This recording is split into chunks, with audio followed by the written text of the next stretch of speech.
One, the toxic family that had despised him for over a decade kicked him out. He wanted to reveal his secret identity as a miracle doctor right then, just to slap their arrogant faces. But then some shocking news broke. The wealthiest man in the capital city suddenly dropped a major bombshell. They were desperately looking for their seventh young master. Lost for 18 long years, every single detail matched his life perfectly. Before he could claim his true bloodline, a loud disturbance cut through the air. A sharp, terrified scream echoed from the busy side of the road. A massive crowd instantly swarmed the scene. It was a little girl. Her tiny face was completely pale as the chaotic noise buzzed around her. He did not hesitate. Screeching his bike to a halt, he jumped off. Stepping confidently, he strode straight into the crowd. The girl was tiny. She looked only 5 or 6 years old, her forehead completely soaked with sweat. Her skin was completely drenched. Someone in the crowd grabbed a passerby. The man wore a white lab coat. They begged him to save the child. But the man refused, claiming he could not make medical decisions without family present. Dismissive and uncaring, he waved his hands and absolutely refused any responsibility. His eyes dripped with disdain as he sneered that he did not treat random peasants. But get this, seeing this pathetic display, the young man swiftly stepped in. He pushed through the thick crowd, his voice cold and perfectly professional. Asking politely, he requested everyone to step back and make space. The patient desperately needed fresh air and ventilation to cool down. His commanding aura was so powerful that no one dared to question him. They immediately parted. He squatted down and gently checked the little girl's pulse. An anxious auntie standing nearby watched him with deep concern. She nervously asked how old he was and if he actually knew medicine. Others suggested just calling 911 since she looked completely lost. No parents were anywhere to be found, despite people shouting for them. An elderly grandfather stepped forward, trying his best to warn him of the risks. They were all just worried he would take the blame if things went south. Ignoring the noise, he unbuttoned her collar to help her breathe. He gently carried her to a shaded spot and told everyone not to worry. Assuring them he had a real license, he unzipped his heavy backpack. He pulled out a sleek, folding professional medical kit. Rows of gleaming silver needles and sharp surgical scalpels lay neatly arranged inside. With deep focus, he placed his fingers on her pulse once more. But the arrogant snob in the white coat suddenly yelled for him to stop. He demanded to know how anyone could just randomly stick needles into a child. The young healer completely ignored him, keeping his eyes downcast. He concentrated solely on measuring her pulse and rapid heart rate. The snob scoffed, bragging that he was Braxton, a top-tier medical student.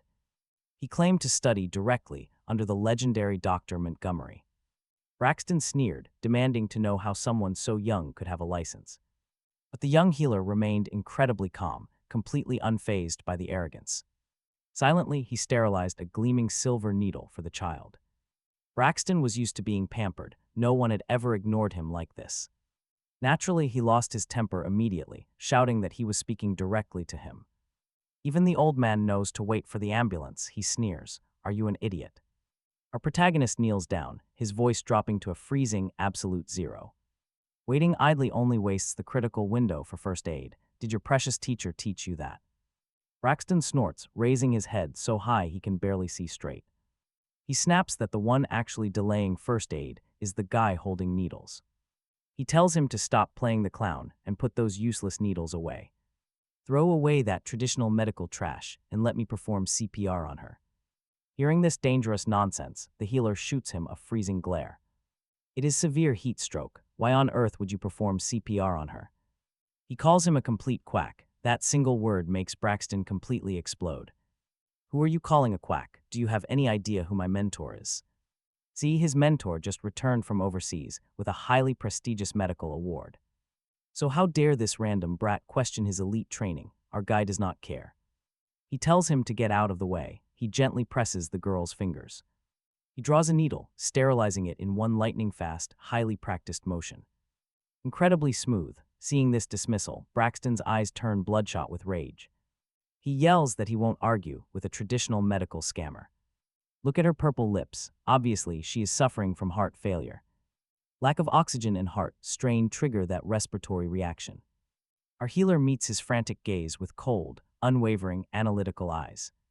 Severe heat stroke can also cause purple lips, he calmly explains. The key difference is that her pulse remains perfectly steady and strong.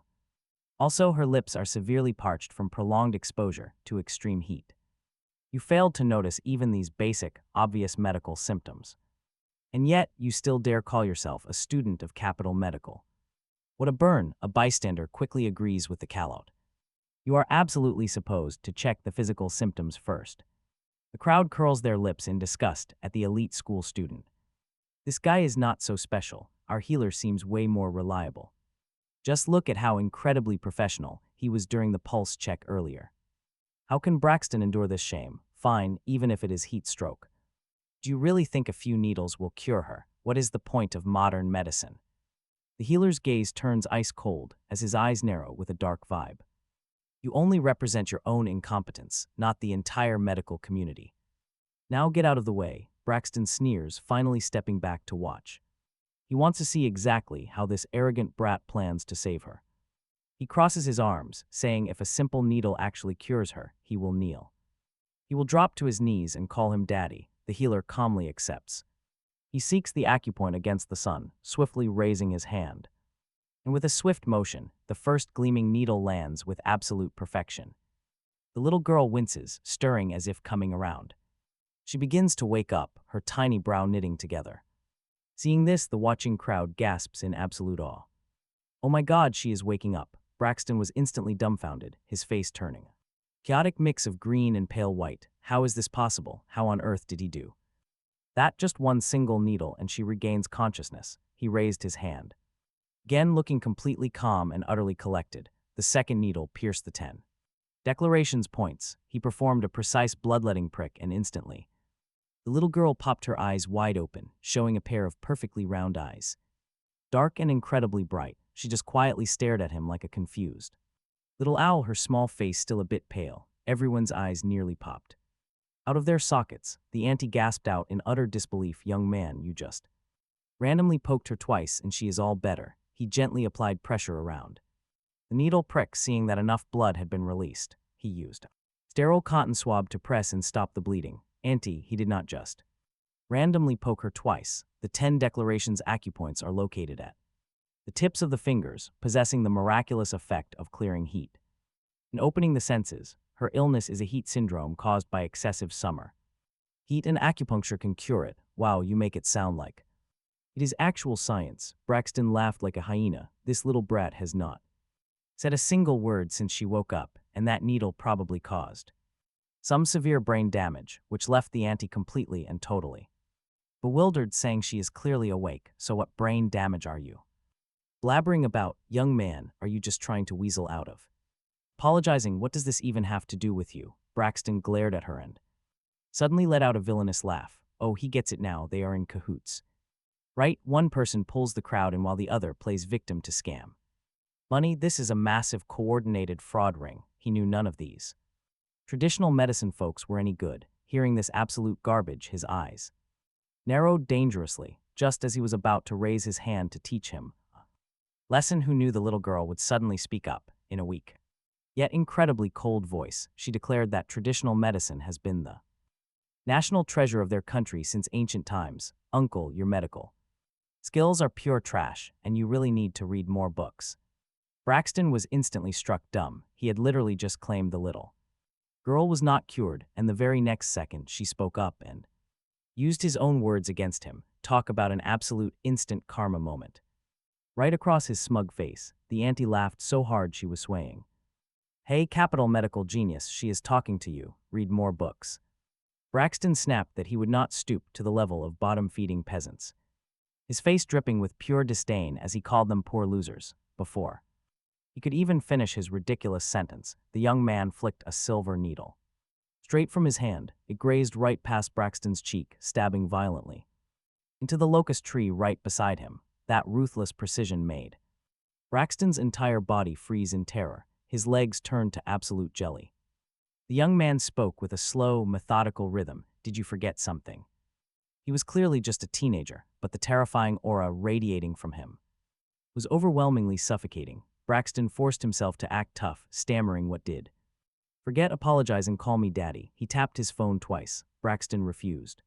To admit defeat, acting all high and mighty, Braxton spat out that everyone makes misdiagnoses sometimes. He had no time to tangle with a half-baked little quack. The local auntie could not stand it anymore. Just look at this, and he claims to be a student of the great Dr. Montgomery. He lost to this young healer and won't even apologize. What a garbage bedside manner. What is wrong with my bedside manner? Braxton retorted shamelessly. Who can even prove what I said earlier? The money all of you make in a lifetime wouldn't even be enough to book a single appointment with Dr. Montgomery. Me being here offering you free consultations is a blessing from the heavens. You bunch of short-lived ghosts still have the nerve to gossip. If you want to throw a medical tantrum, roll away. Look at what kind of neighborhood you are standing in. The auntie was shaking with pure rage. Braxton let out a cold snort, wearing a punchable "What are you going to do" face.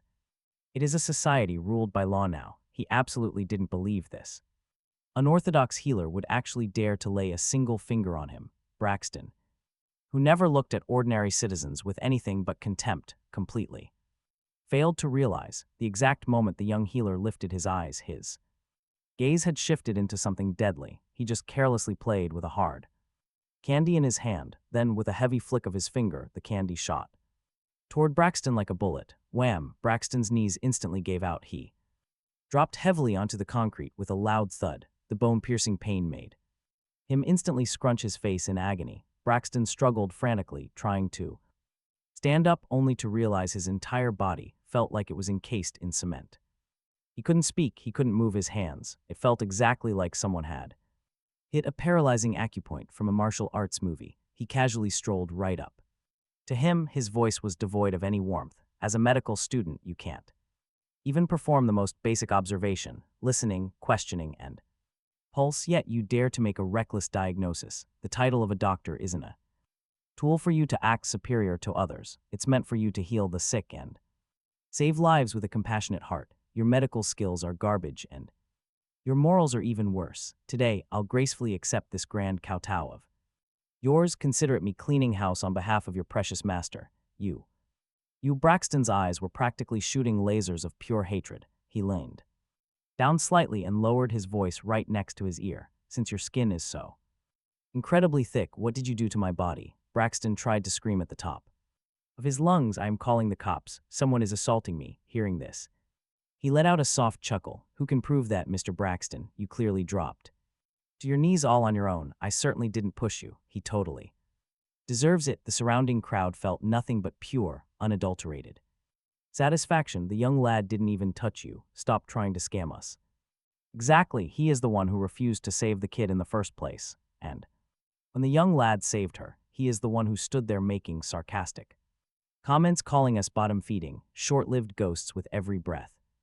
Now he is too shameless to even apologize. He absolutely doesn't deserve to be a medical student. Did he really think everyone here was an easy target? He even tried to scam the poor kid. The older lady immediately started shouting at the top of her lungs, "Come look, everyone, this genius medical student from Capital Med. His skills are trash. Now he is kneeling on the street to apologize." Braxton's face flushed bright red like a boiled lobster. He was so angry he could barely breathe. Just a moment ago, Braxton was screaming, arrogant, demanding they look at the neighborhood they stood in. Now, with more eyes staring from the street, Braxton buried his head deeper. He wished he could just dig a hole in the concrete. Can you blame him? He was terrified someone might actually recognize him. They were all medical peers. This little traditional medicine quack would pay. He swore to the heavens that the next time they met, he would teach the brat a brutal lesson. The young healer did not even spare him a glance. Besides, if there actually was a next time, he would happily snap the guy's legs. On the other hand, quite a few elderly bystanders desperately wanted his contact info. They had all witnessed his incredible needle technique earlier. It felt like divine intervention. They absolutely had to add him. An old lady praised him, so skilled, asking if he had a relative who also practiced traditional medicine. He thought of his grandma, the only person in the Ye family who treated him well. So he offered a perfectly safe excuse, explaining that his grandmother studied traditional medicine and ran a small therapy clinic herself. The happy lady promised to send tons of clients to their clinic. He politely thanked her, showing zero arrogance of a miracle doctor. A true master hiding in plain sight, that described him perfectly. Meanwhile, the little girl he had just saved stood quietly, watching. She did not move until he finally finished up and looked. Down at her, still feeling dizzy, the little girl shook her head, tilting her tiny face up to look at him. "Thank you, big brother." Without his timely help today, she would have totally kicked. The bucket, her voice was incredibly sweet, and her eyes were massive. Her pale face was delicate, and she was ridiculously adorable. While thanking him, she even bent her tiny body to bow, introducing herself as Allura. He raised an eyebrow, asking where her family was. She pointed inside. The Grand Azure Hotel behind her. That was not a place just anyone could easily enter. Hearing this, the surrounding crowd let out a collective gasp. Everyone showing up at the Grand Azure today was a big shot. Word was they were all from elite aristocratic families. Talk about high society. Hearing this, the young healer was not surprised in the slightest. After all, the little girl was dressed incredibly well. Even that tiny watch on her wrist was worth a small fortune. He gently advised her to bring bodyguards next time she went out. As he packed up his medical kit to leave, the little girl suddenly lunged forward, hugging his leg tightly. Wherever he went, she followed. Right beside him, they could not keep walking like this, so he stopped. He offered to walk her back. Having achieved her plan, the girl nodded. She promised she would make her family thank her big brother properly. He gently rolled up her tiny sleeve, saying there was no need. He did not accept consultation fees from kids. The girl rolled her big round eyes cunningly, asking if her big brother had a girlfriend. He said no, so she suggested her third sister marry him instead. The little girl smiled brightly, counting down on her tiny fingers in her sweet voice. Even if her sister was quiet, she was gorgeous and incredibly good at making lots of money, a perfect catch. She would look amazing on his arm, and absolutely everyone wanted to marry her. Hearing this intense sales pitch, he could not help but laugh out loud, explaining he had zero plans to get married anytime soon. Her imaginary puppy ears instantly drooped, massive disappointment. She just walked the whole way looking totally bummed out. Then they reached the hotel entrance, and she enthusiastically lifted her face again. She begged him to just meet her third sister first to decide. Once he saw her, she was sure he would fall head over heels. Her sister apparently used her face to capture everyone's heart. He asked if her sister knew she marketed her so aggressively. The little girl's cute face turned completely, intensely serious. She explained her sister was always sick, so she needed love quickly. She praised his amazing medical skills and his incredibly kind heart. Surely a massive line of girls was already waiting to date him. So she had to secure her third sisters. Seeing her dry, slightly purple lips, he bought her a bottle of water and some crackers.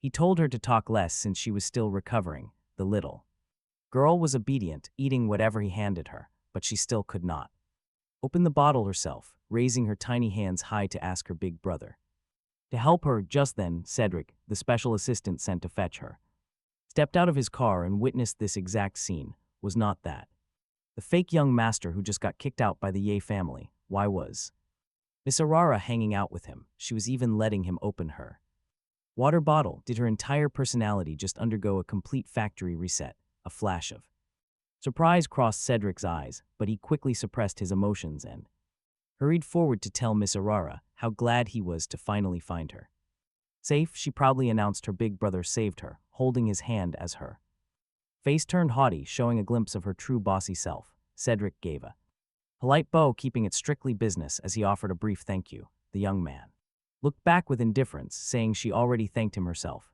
This nonchalant attitude made it impossible for Cedric to read him. He simply turned to the little girl and told Miss Aurora that their boss pulled major strings to find her. She was waiting in the car, even skipping her afternoon medication. Hearing this, the little girl looked up in absolute shock, as if she never expected her third sister to personally step out of the house. The window of a Maybach parked nearby rolled down just a crack. Inside sat a slender silhouette with an incredibly graceful posture. Her hand was curled into a fist against her lips, as if she was softly coughing. Every single movement screamed aristocratic elegance, radiating wealth and prestige at every turn. As for her actual face, Finnick could not see it, but as a medical student, he was highly sensitive to the scent of medicinal herbs. The moment the Window cracked open, Finnick caught the faint, lingering scent of medicine. Having thoroughly studied the Sheung herbal classic, he naturally knew that someone with a chronic illness was likely highly sensitive to light. Meanwhile, Cedric urged the young girl to see their boss first. The little girl was torn. She turned to Finnick and begged him to wait there for just a second and not to run off anywhere. Finnick gave a nod as she frantically ran toward the car, leaving Cedric behind, who quickly stepped forward to offer him a sleek card for saving their young miss and offering it as a token of gratitude. Cedric insisted he accept it. Finnick noted that they already knew his name, which meant they knew exactly who he was. He let out a playful, knowing smirk, noting that Cedric did not look like he was trying to thank him, but rather rushing to draw a clear line between them. Cedric's fingers stiffened slightly as he stammered a defense. Dismissing it, Finnick tilted his head toward the girl, telling Cedric to let her know he had left. Standing up from the steps, Finnick walked away as Cedric sighed in relief. Cedric was genuinely terrified that this disgraced young master, kicked to the curb by the Ye family, would latch onto their young mistress like a leech.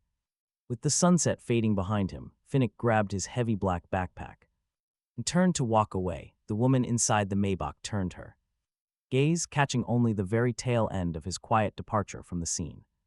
A soft hand patted the little girl's head as a warm voice asked if that was indeed the savior. The girl sat up straight, nodding proudly. But then she suddenly panicked, wondering why her big brother had left. As Cedric bowed deeply, Aurora realized she had not even gotten his contact information, even though he promised to wait. Instantly, the little girl's eyes darkened, her aura turning ice cold as she accused Cedric of driving him away. Cedric's body trembled violently. In the entire capital city, absolutely nobody dared to cross this tiny tyrant who was completely different from other children. Despite being only 5 years old, she still was always full of dangerous tricks, a master of disguise with an incredibly cold personality. It was only when their big boss was around that Aurora would act like a sweet, obedient angel. At other times, everyone was terrified of her, as she never allowed anyone close. Seeing her act so friendly with a stranger like Finnick had genuinely shocked Cedric, but bound by his strict duties he had taken the blame. Lowering his head, he explained to Aurora that the young man had a terrible reputation, and he worried. Assistant warned her of people with ulterior motives, but she snapped back that he did not even know her. What possible motives could he have? The little girl's icy her glare grew even heavier, complaining it was all her sister's fault for not watching her in the first place, which led to her collapsing right on the side of the road. She got heat stroke completely out of the blue, and if it wasn't for her big brother, even without bad guys kidnapping her, she would have died right there on the street. The woman in the back seat cut her off, warning Ara to stop talking nonsense. She knew it, her third sister was genuinely getting angry now. Otherwise, she wouldn't have used her full name. Pressing her tiny lips tightly together, she dove into the woman's embrace, muffled and depressed. She sobbed, finally securing a potential third brother-in-law for herself, but now it was ruined, convinced her big brother surely hated her. Honestly, her quick transition from sweet angel to drama queen is absolute gold.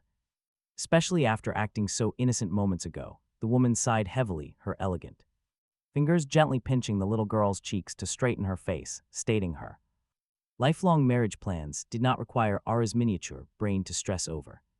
She asked if she understood, then raised her eyes to signal the driver to start the car. Gradually, the rearview mirror revealed a breathtakingly beautiful face, her cold, porcelain-white complexion carrying a sickly, fragile, yet utterly stunning look. With beauty of this caliber, who else could it possibly be? Knowing the identity of Ara's savior, she ordered some appropriate gifts to be chosen and sent to him. Serafina coughed softly a few times, her gaze falling on Cedric with eyes like deep, unfathomable water, planning to personally pay him a visit in a few days.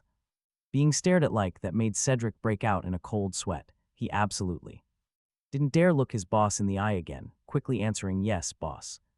That young master, finding Finnick wouldn't be hard anyway. After all, with the Ye family connections right there, he would definitely show them some respect.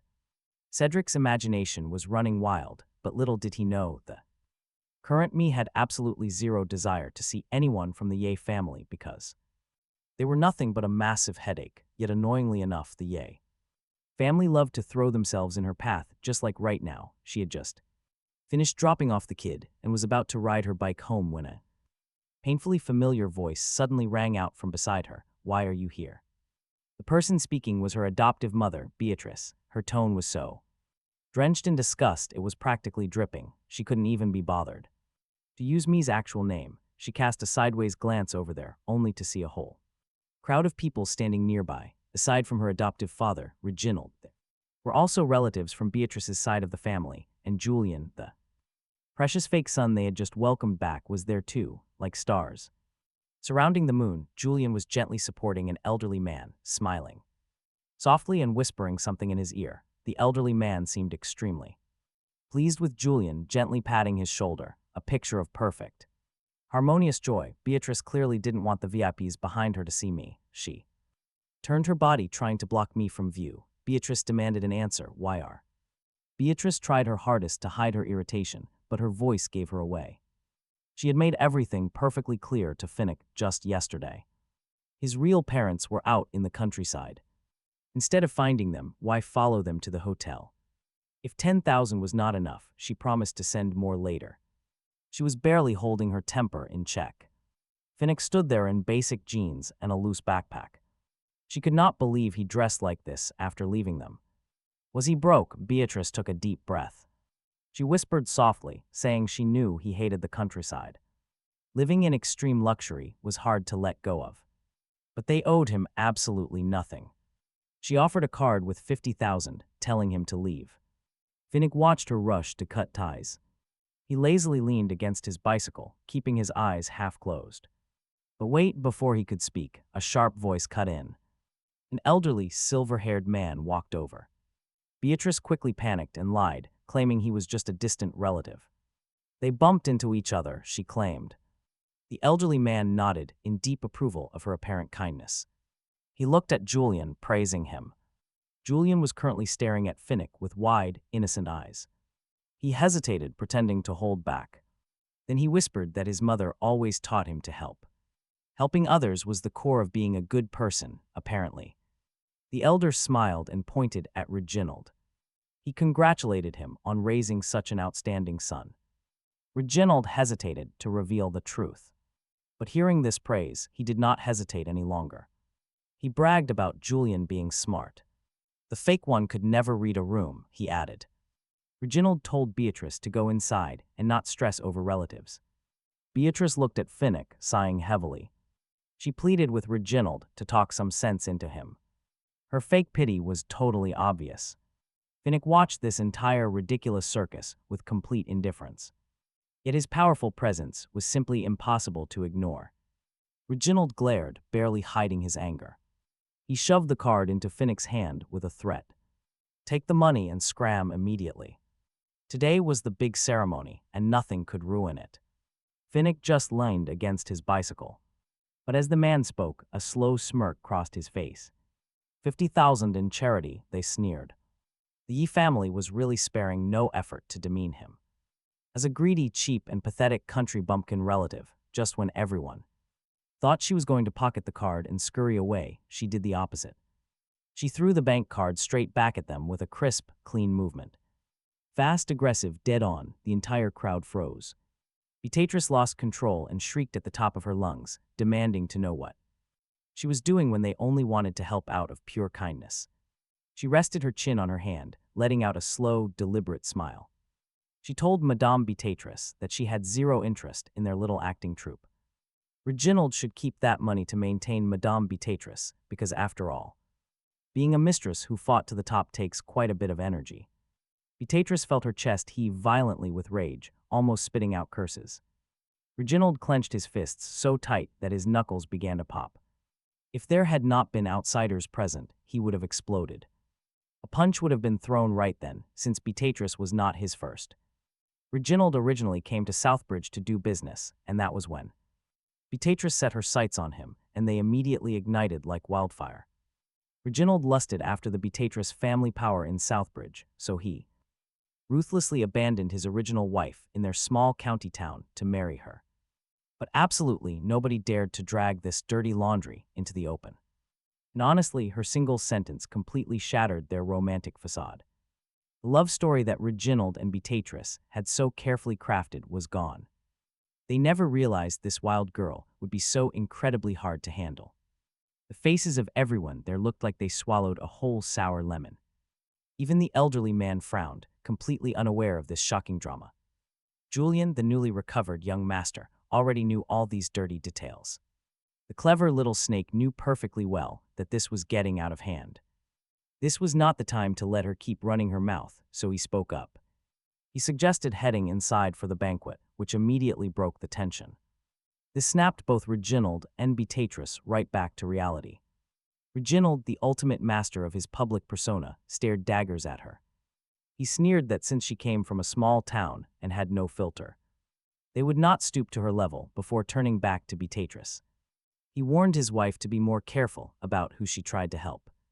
Beatrice was still glaring, clearly furious that her fake kindness had backfired. The absolute venom in her eyes was obvious, but the girl just let her stare. Her dark, deep eyes were completely impossible to read. That nonchalant attitude almost made Beatrice jump out of her skin again. Julian expertly intervened, telling his mother not to get upset over an outsider. He assured her that Dr. Montgomery was a highly reasonable man. He would not misunderstand her just because of some random, baseless rumors. This was a calculated reminder for Beatrice to stop acting so crazy. It gave her the perfect golden staircase to step down gracefully. This protected her precious image from crumbling further, and she knew it. Sure enough, Beatrice quickly caught on, putting on a highly regretful face.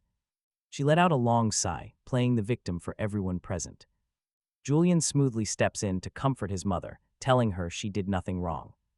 Apparently, people nowadays just have highly fragile egos, easily offended by simple gestures.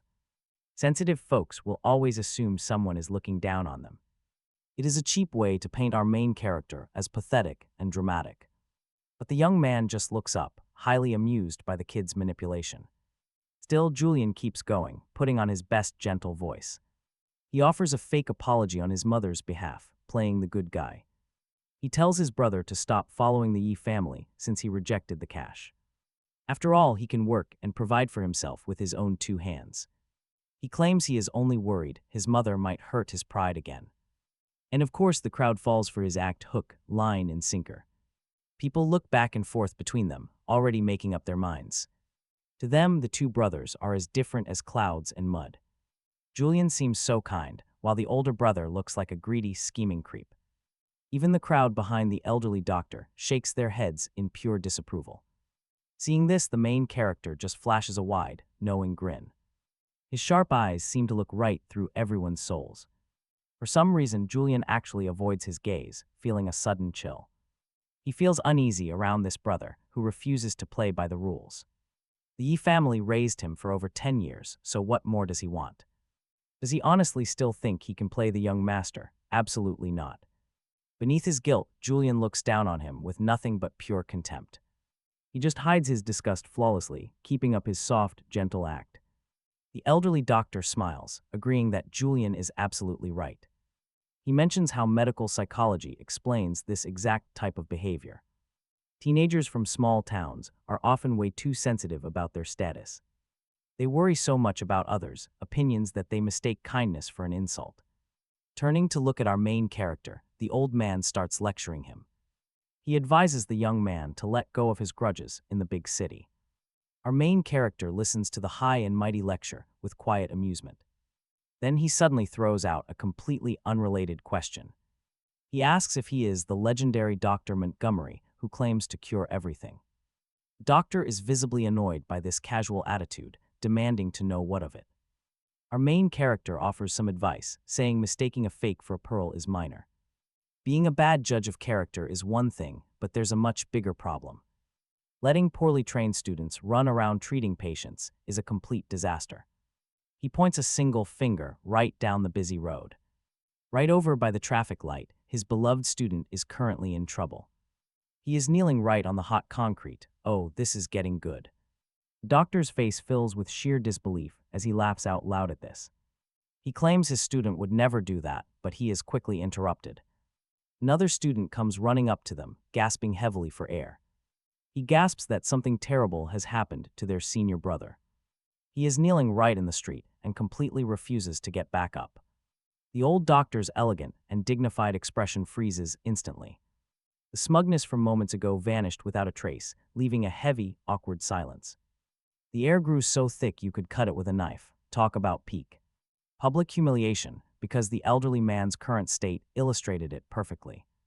His face changed colors rapidly before he finally stormed off toward the traffic light with massive strides, but before leaving he did not forget to shoot Finnick one final glare. That look was so icy and dark, hard to describe. Like a bitter feud had officially been born. Finnick really could not care less. He was just a buffoon from the Montgomery family, with a crooked heart and an incredibly narrow mind. He never deserved to be a doctor in the first place. He constantly boasted about curing everything under the sun while also hoarding students everywhere, treating the sacred act of saving lives like a Vanity Fair for fame and profit. Through this, he had produced a whole flock of useless quacks. This entire show put on by the Ye family was meant solely for the old man. Meanwhile, Beatrice, who was chasing right after him, saw that Finnick had managed to offend even the great Dr. Montgomery. She wanted to burst out laughing. This wild brat had not even gone to the countryside yet and was already clueless. Once he truly left the Ye family, he would be absolutely nothing, since he had offended the elite circles of Southbridge. He would surely end up crying on his knees, begging them for help. Reginald, seeing the VIPs leave, dropped his polite act and gave Finnick a cold stare. Talk about burning a massive bridge. From now on, they would pretend they never raised him. Finnick did not confirm or deny. He was far too lazy to waste another breath on this circus family. Just then, Mr. Gable, who had been riding around on his electric scooter, saw this scene and grew instantly unhappy. He parked his scooter. With a loud screech, his brow furrowing, he demanded to know how they could talk to little Finnick with such a rude attitude. The young miracle doctor always kept an ultra-low profile outside the neighborhood compound. He instructed everyone to just call him Little Finnick. Mr. Gable had almost slipped up and blown his cover just now. Reginald, however, completely misunderstood the situation. He shot Mr. Gable a look of sheer disgust, sneering that this must be Finnick's biological father, riding a beat-up electric scooter, unable to afford a decent car. Honestly, the sheer snobbery here is unreal. Reginald completely writes him off. For him, anyone from the countryside is just a joke. What era is it? Who still wears a mouse suit? His contempt was as subtle as a neon sign, but Mr. Gable, on the other hand, was completely confused. He, the biological father of the young miracle doctor, his eyes widened to the size of saucers. He wished it were true, but he knew he was not worthy. If his own son had even half of the young miracle doctor's skills, he would be waking up laughing in his sleep every single night. Reginald did not care at all about his reaction. He let out a sneer and turned around, signaling the security guards with his eyes to come over. With his high and mighty status, he certainly was not going to stand on the street bickering with commoners, which would severely lower his class. The security guard, bowing and scraping, rushed to open the door. Only after Reginald disappeared into the grand lobby did the guard turn his head, pointing at Finnick and Mr. Gable, acting like he owned the place. He barked out, "What are they staring at? This is no place for people like them," asking why they kept shamelessly trying to sneak inside. Mr. Gable laughed, but out of pure anger, he whipped out his official ID badge, proving he was a level 2 government official. No matter how uneducated the security guard was, he recognized the emblem. The guard's legs instantly turned to jelly. Stammering, he gasped that he had no idea a leader was visiting. Immediately, Gable cut him off with a sideways glare. As a major landmark, the Grand Azure Hotel really needs a thorough inspection. That single sentence sent cold sweat pouring down the guard's spine. Sir, before he could even finish his pathetic excuse, he watched in horror as Mr. Gable turned back to the young lad with an incredibly respectful and polite smile. "Young miracle Dr. Finnick, let me handle this." Finnick was not in a rush at all. He just made a "be my guest" gesture. Hearing that title, the security guard turned whiter than a sheet of paper. What kind of terrifying VIP had walked up to his door? Even a government leader was calling him a miracle doctor. Did not Madame Beatrice just say this? Young lad was just a poor distant relative. It was over. He was completely doomed. The security guard knew his job was toast. He he simply collapsed into a pathetic puddle on the floor, regretting every life choice he had ever made. Mr. Gable summoned the hotel manager, and with just a few words had the security guard hauled away. As for why Finnick was here, Gable was not surprised. Young Miracle Dr. Finnick, are you here to treat Miss Serafina? Finnick casually replied that he was originally, but not anymore. Gable did not even ask for the reason, he just smiled like a happy Buddha. If Finnick was not seeing her, they should head back since it was time for his consultation. Anyway, old Mr. Ling and the others were already waiting at the neighborhood square on such a scorching hot day. Gable worried they might get heatstroke. Saying that, he lowered his voice to a whisper. Young Miracle Dr. Finnick. Whole group of people from Ashwood County showed up at their neighborhood. They claimed they were looking for him. Gable blocked them, doubting they knew each other. Ashwood County. Hearing that name, a faint memory stirred. It sounded vaguely familiar. The Yi family had mentioned it when they kicked him out earlier. He pondered for a moment and smiled faintly, thanking Mr. Gable for his hard work. If they came again, Gable should let them in. It was highly likely they were his biological parents. Coming from a mountain ditch was no big deal. He had plenty of money of his own anyway. Mr. Gable, however, listened with his mouth hanging wide open. Biological parents, that massive, intimidating crowd of people, a whole group of stunningly beautiful young women with ethereal auras surrounding an imposing elderly man. One look and anyone knew they came from serious money and power. Could they really be the young Miracle Doctor's family? Gable had assumed they were just seeking medical treatment. Gable muttered softly to himself. Finnick did not think much of it. He just looked down to send a message rejecting a medical request. Lately, the more and more patients flooded the neighborhood seeking his medical treatment. In fact, many traveled all the way from neighboring counties.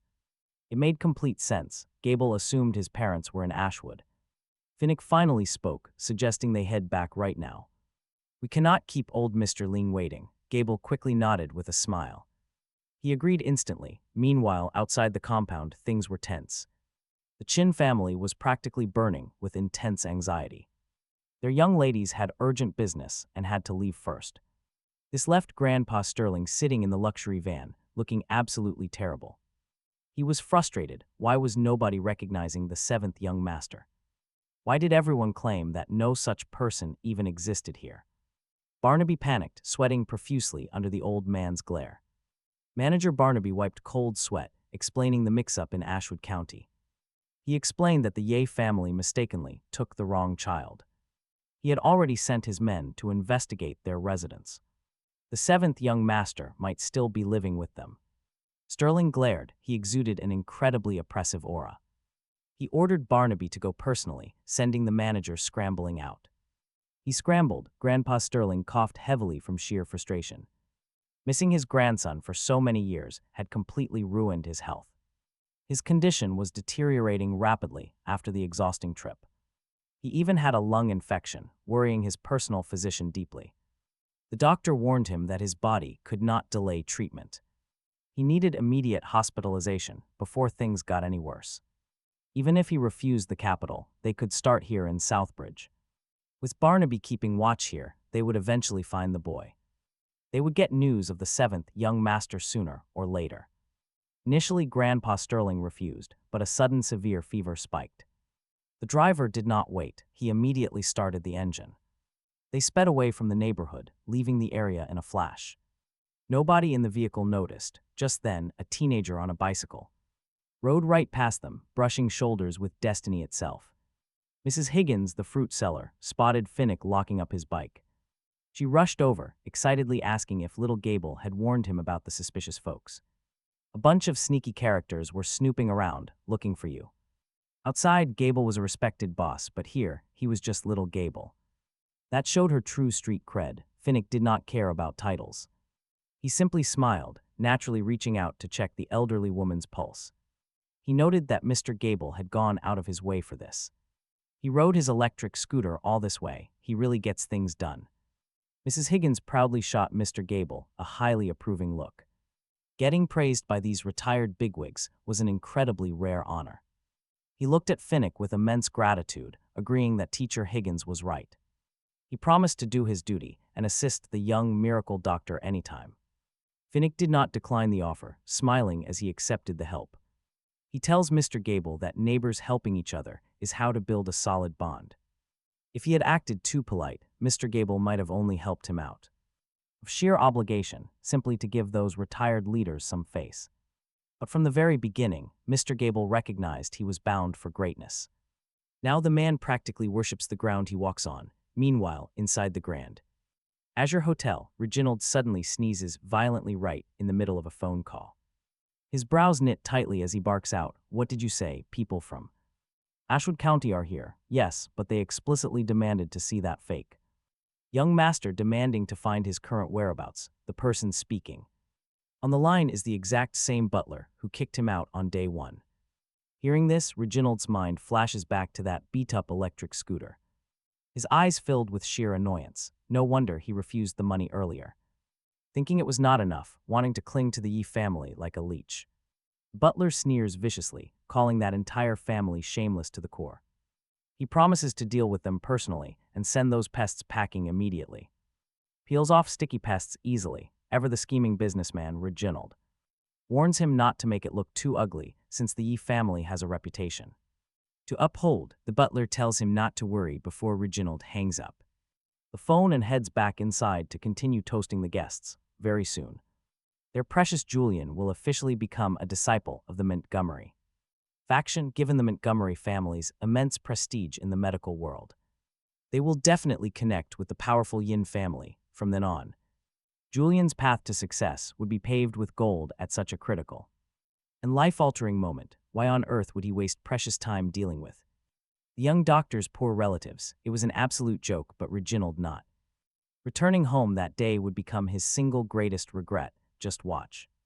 Entire life, that evening at the bustling People's Square, the doctor had already set up his free clinic. The line of waiting patients was endless.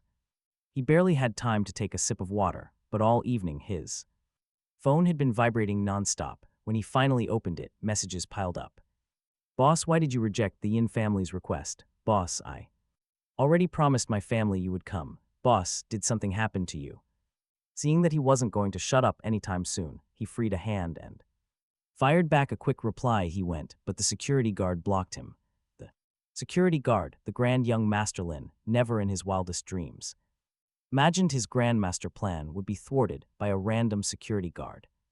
"Where are you, boss? Let me drive over and pick you up." He takes a sip of water, replying there is no need. His clinic is busy. Young Master Lin paces around frantically, feeling like a cat on a hot tin roof, begging his boss to do him a favor and make one more trip. He strictly reminds Lin Xuan of his rules. He does not treat profit seekers. After sending that final message, he locks his phone screen and looks up at the elderly man sitting across from him for a consultation, asking where it hurts. The old man pats his shoulder, pointing here. His arm simply won't lift. He is wearing nothing but simple cloth clothes. One look and you knew he came from a rural county. He definitely wasn't a local resident here. But everyone around here knew the deal. Whenever the young doctor treated patients, he never asked about their background, as long as they happened to run into his free clinic. He treated them completely free of charge. Gently he felt around the old man's shoulder and collarbone. You caught a cold in the joint, and there is some mild osteoporosis from sleeping in the same position for too long. He told the elder to avoid high pillows and remember to stretch and move more. Hearing this quick diagnosis, the old man's eyes widened in complete shock. Was that really it? He asked if he truly needed no x-rays or painful surgery.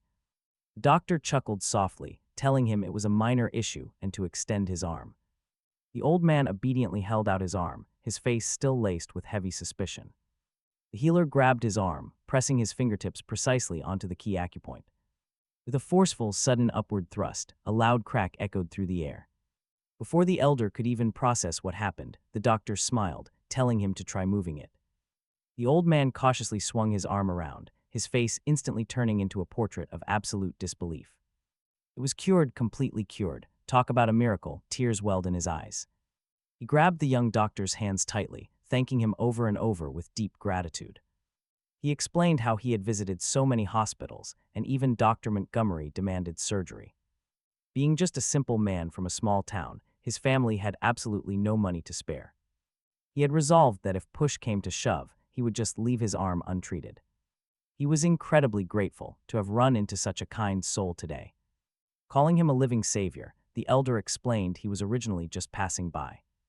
He saw the free consultations and decided to try his luck. He never actually believed he would be cured without paying a single penny. Overjoyed, he was ready to drop to his knees, but the doctor quickly stopped him. Handing him a tissue to wipe his hands, he assured him this was no major illness. It was just a basic bone setting that any traditional healer easily knows. Hearing this, the old man felt incredibly confused about what he had been told before. But Dr. Montgomery insisted he absolutely had to be cut open for a fortune. The surgery was insanely expensive, costing a whopping $1 million. Hearing this astronomical sum, the surrounding crowd furrowed their brows in disgust. For an average working-class family, that sum was an absolute death sentence. Everyone wondered what Dr. Montgomery was trying to pull. Was he just robbing people? Mrs. Higgins was the very first to loudly voice her immense outrage. These retired leaders cared for the common people deeply, sharing her immense fury. Turning to Mr. Gable, they demanded that he look into this matter immediately. Hearing their sharp demands, Mr. Gable broke out in a cold, heavy sweat. Stammering that he would try his best, he knew he wasn't even over the medical sector. Still, $1 million. What kind of simple surgery demands that much cash? Corruption was clearly at play, but the simple elder didn't understand. Wasn't Dr. Montgomery supposedly the absolute best physician in all of Southbridge? Folks back home claimed his specialist slots were completely impossible to book. His own son had to fight online for 3 whole days just to snag a single slot. He even saw that the massive line outside the hospital was fully packed with hopeful patients. Everyone was waiting for Dr. Montgomery, questioning if such an esteemed doctor would cheat them. Is it really that corrupt? Mr. Gable sighs heavily, not blaming the old man for asking. After all, the Montgomery family is the undisputed head of Southbridge's 4 major medical clans. Their skills are considered to be absolutely top tier by everyone, especially over the past 6 months, miraculously curing terminal cases. See, that is exactly what I mean, the old man chuckles naively. A family that big would never scam a simple guy like him. But Mrs. Higgins only grows angrier, calling them bullies. They are preying on honest people. Has she forgotten his advice? He looks up, telling her mildly to not get overly emotional. She stubbornly crosses her arms, claiming she has every right to be angry. But a healer who forgets his roots will face heavenly judgment. He states this plainly, his voice staying dangerously calm. On the surface, he looks fine, but those who know him understand. A quiet miracle doctor is always a highly dangerous man. It seems his temper has simply been far too soft lately. They have completely forgotten the absolute authority of his medical pavilion. This old man's condition is actually just a basic elderly ailment. Even a completely average doctor would not manage to misdiagnose this. Yet the Montgomerys are demanding complex surgery for a quick payday. Mrs. Higgins and the others are absolutely right about this. It is blatant corruption, targeting helpless folks for easy money. They are draining life savings with completely useless procedures. He smirks coldly. Silence falls as he refuses to say another word. Unlocking his phone, he decides it is time to end this game. Deep within elite medical circles, a secret dark web exists. It is a hidden network known only to the ultimate industry titans. Logging into this exclusive network, he issues an absolute decree. Effective today, the Heavenly Medical Pavilion cuts ties with them entirely. No more resources or medical assistance will be provided to the family. This ban covers clinical texts, medical secrets, and specialized formulas. Even the legendary Heavenly Heart Herb is now totally off limits. The blacklisting of the Montgomery clan is now official. All future requests from them are to be ignored completely. Violating this order means instant banishment from the pavilion. The second this is posted, the entire dark web absolutely explodes. The Vermilion Bird Division acknowledges the order instantly. Next, the White Tiger Division drafts the official notice. The miracle doctor is always highly rational in his actions. For him to issue this brutal ban is totally unprecedented. They are completely cut off. How spectacularly did they offend him to deserve this? They are essentially being wiped out of the medical world. Can the Montgomerys even hope to survive such a devastating blow? If the doctor abandons them, who will he support next? Which Southbridge family will rise to take their place now? Shower his medical favors upon, driven by greedy anticipation, the other. Elite families instantly sprang into action, flooding his inbox with private messages. Among them, young Master Lin was easily the most aggressively visible, calling him brilliant and saying he should have ditched them. This glorious wave of massive wealth had finally landed on the Lin family lap, but he completely ignored all these frantic messages. After dropping that expulsion bomb, he locked his phone once again and went right back to his free clinic. Absolutely no one could have ever guessed that the teenager sitting on the side of a neighborhood square giving out free checkups was the legendary miracle doctor, currently causing massive shock waves throughout Southbridge. Meanwhile, the Dr. Montgomery that the old man mentioned was sitting comfortably in a private VIP room at the Grand Azure Hotel, accepting his new disciple, though he had run into a reckless brat earlier. Today, the Yi family knew exactly how to grease his palms, putting him in a much better mood. At the banquet table, Beatrice wore a deeply flattering smile, telling Julian to hurry and serve his master. The boy knelt on one knee, offering Dr. Montgomery total respect and asking him to have some tea. Dr. Montgomery looked incredibly pleased with himself. From now on, Julian was his official disciple. Whichever hospital they wanted to walk into, they would enter. His master would pull the right strings for him. Hearing this, Beatrice and Reginald were practically jumping out of their skin with joy, just as the people at the table raised their glasses to celebrate. Suddenly someone came crashing through the door, stumbling, wildly screaming about a disaster. Dr. Montgomery frowned in extreme displeasure at this frantic mess, asking what on earth was wrong with him. And to speak clearly, the man shoved a phone straight into his face and stammered with immense difficulty about the heavenly medical pavilion expelling the Montgomery family. In absolute shock, Dr. Montgomery froze, his face instantly turning dead white as his hands completely lost their grip. The scalding hot tea spilled everywhere, burning Julian so badly he instinctively grimaced, crying out softly for his master while feeling incredibly annoyed inside. But Dr. Montgomery could not care less about him right now. He violently snatched the phone away, staring wide-eyed at the blacklist order personally issued by the miracle doctor. His head spun and his vision blurred. All the blood rushed straight to his brain as he lost his balance, collapsing heavily back into his chair. How was this possible? Why was this happening? It came completely out of nowhere, without a single warning sign. Who did it? He roared like a wild beast at his students, his hair a complete mess, his arrogant pride completely shattered into a million pieces.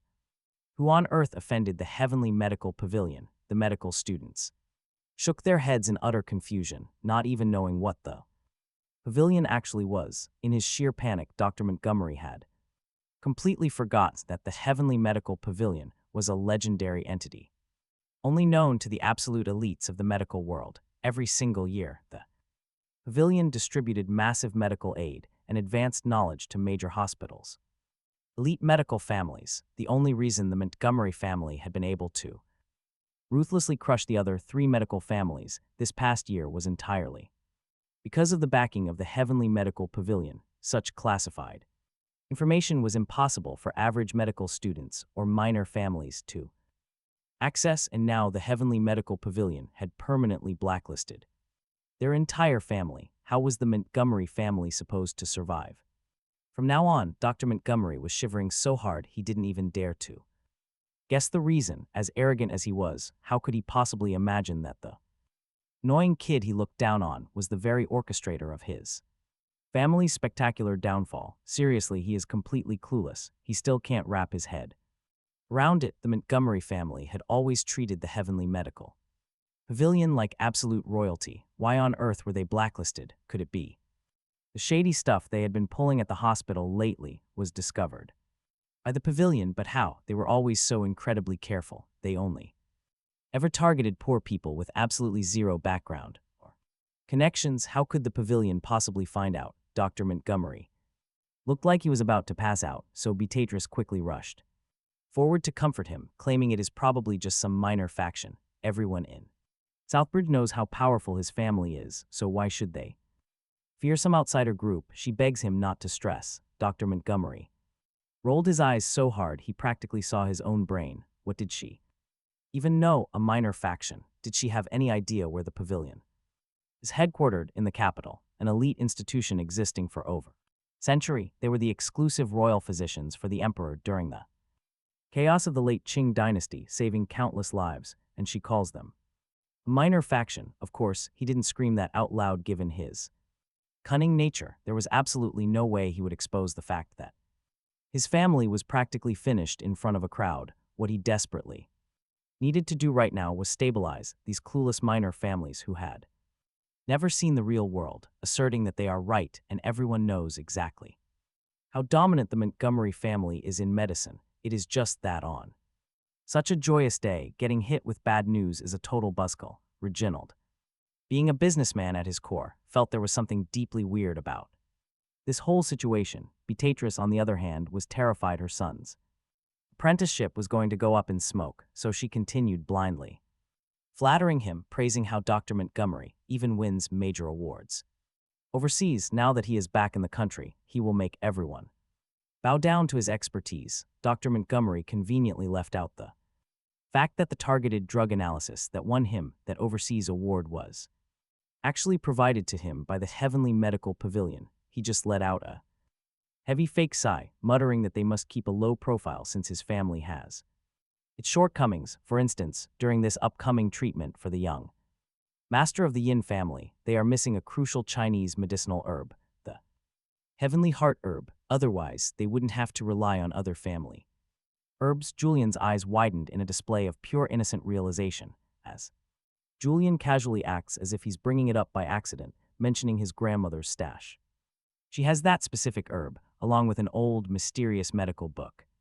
Seeing Reginald take the bait so beautifully, Dr. Montgomery feigned surprise, asking if the Yi family really has those items. Reginald put on a fake conflicted face, calling it just a bunch of junk his mother hoards. He claimed it was nothing of value, making Beatrice let out a cold, mocking laugh, sneering that the poor old lady guards those items with her life. Reginald quickly tugged her sleeve, warning her to watch her mouth in public. Dr. Montgomery's eyes rolled with greedy calculation, pretending to drop the matter. He claimed his family would never steal anyone's prized possessions, but lamented that the invitation letters for the Yin family treatment might run short. The moment Beatrice heard about the special Yin family invitation, she immediately jumped in, reminding the doctor that he was Julian's master. Declaring them one big family, she promised to deliver the heavenly heart herb and ancient medical book directly to his doorstep, asking Reginald to confirm. Driven by pure greed, Reginald also made an incredibly ruthless decision. He promised to personally send someone to the old lady's place tonight. Delighted by the news, Dr. Montgomery's face split into a massive, greedy grin, promising to bring them along to treat the Yin family in a week. He flattered Julian, calling him a remarkably handsome young man who might just catch the eye of the wealthy Yin family's young lady. Hearing those magical words about the wealthy heiress, Reginald completely lost his mind, entirely obsessed with getting his hands on the old lady's heavenly heart herb as fast as humanly possible. He did not care that she was his own biological mother. Honestly, these people are downright shameless. Beatrice was ecstatic, patting Julian's hand and telling him that if things went his master's way, his entire future would be set in gold.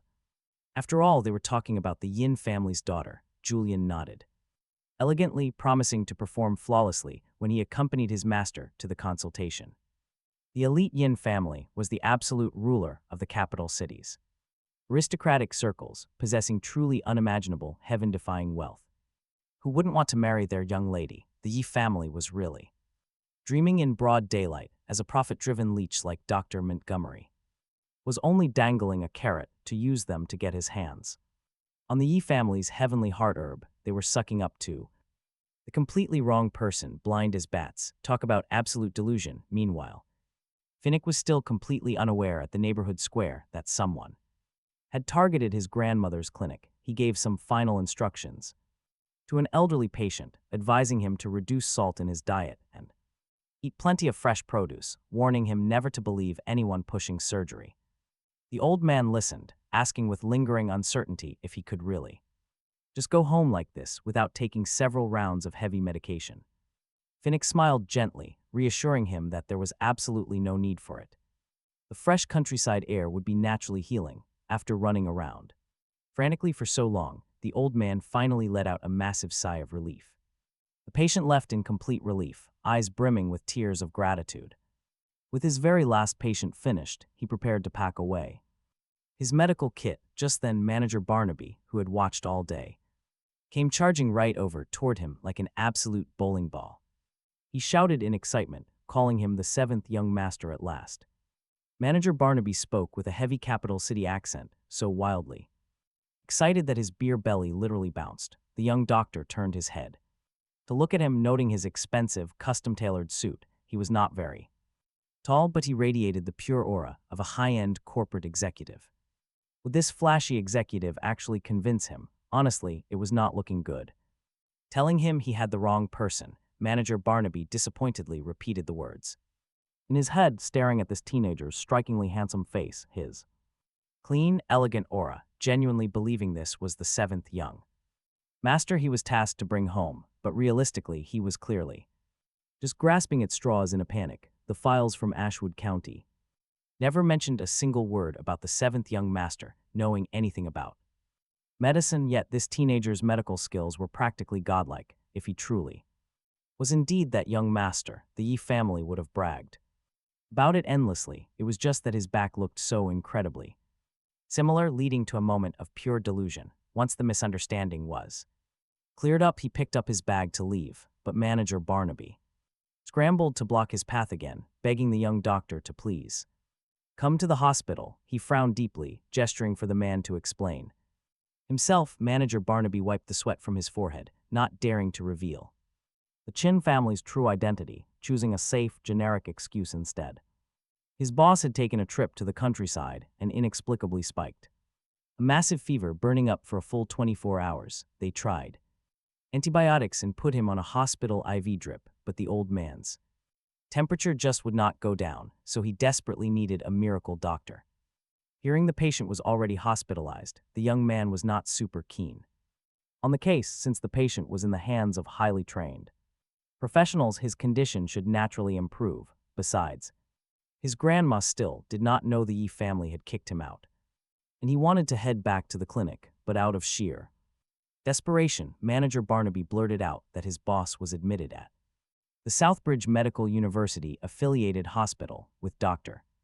Montgomery as the attending physician. He feared the doctor was blindly treating him. Since the boss fell ill in Southbridge, they naturally sought out the best facility. Yet, after hearing the old man's recent medical horror story just moments ago, Manager Barnaby was genuinely terrified. First, the chairman's illness had come on incredibly bizarrely. Second, since he could not bring back the seventh young master, bringing a young miracle doctor was his next best option. That way, he might actually keep his current job, begging the young man to consider it a massive favor. His boss was getting old and could not handle being tossed manipulated by quacks. Manager Barnaby didn't bother hiding his own selfish motives either.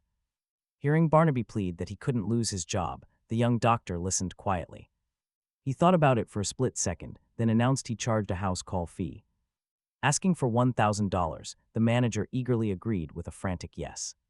Manager Barnaby nodded his head like a woodpecker, desperate to secure those miraculous healing skills. Saving someone from the jaws of death for a mere $1,000 was a steal. That was the steal of the century. Manager Barnaby quickly led him to the roadside, bowing slightly as he gestured for the young doctor to get in first. He saw a luxury business van worth over $3 million, both extravagant and understated. It sported a capital city license plate, a VIP vanity plate to be exact, complete with repeating numbers, which a regular manager could never afford. Not with a license plate like that. Suddenly, he recalled the frantic messages sent earlier. Sent by his subordinate. Having a pretty solid guess, he decided to pry. He casually asked the startled manager if the sick person's last name happened to be Chin. Hearing this, Manager Barnaby slipped just as he was climbing into the van, nearly face-planting while frantically asking how on earth the young doctor knew. The young doctor said absolutely nothing, simply raising an eyebrow with a faint, knowing smile. He told the nervous manager that he had simply taken a wild guess.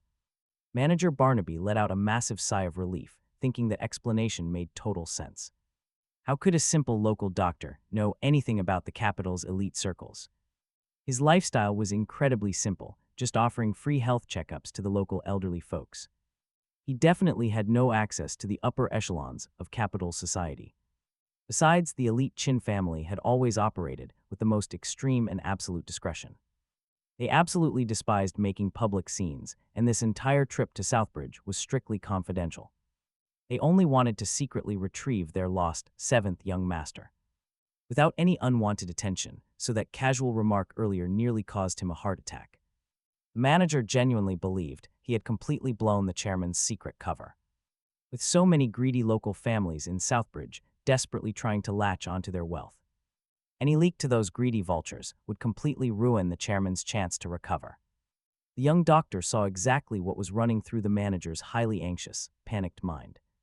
But he kept his mouth shut, treating everyone strictly as a patient.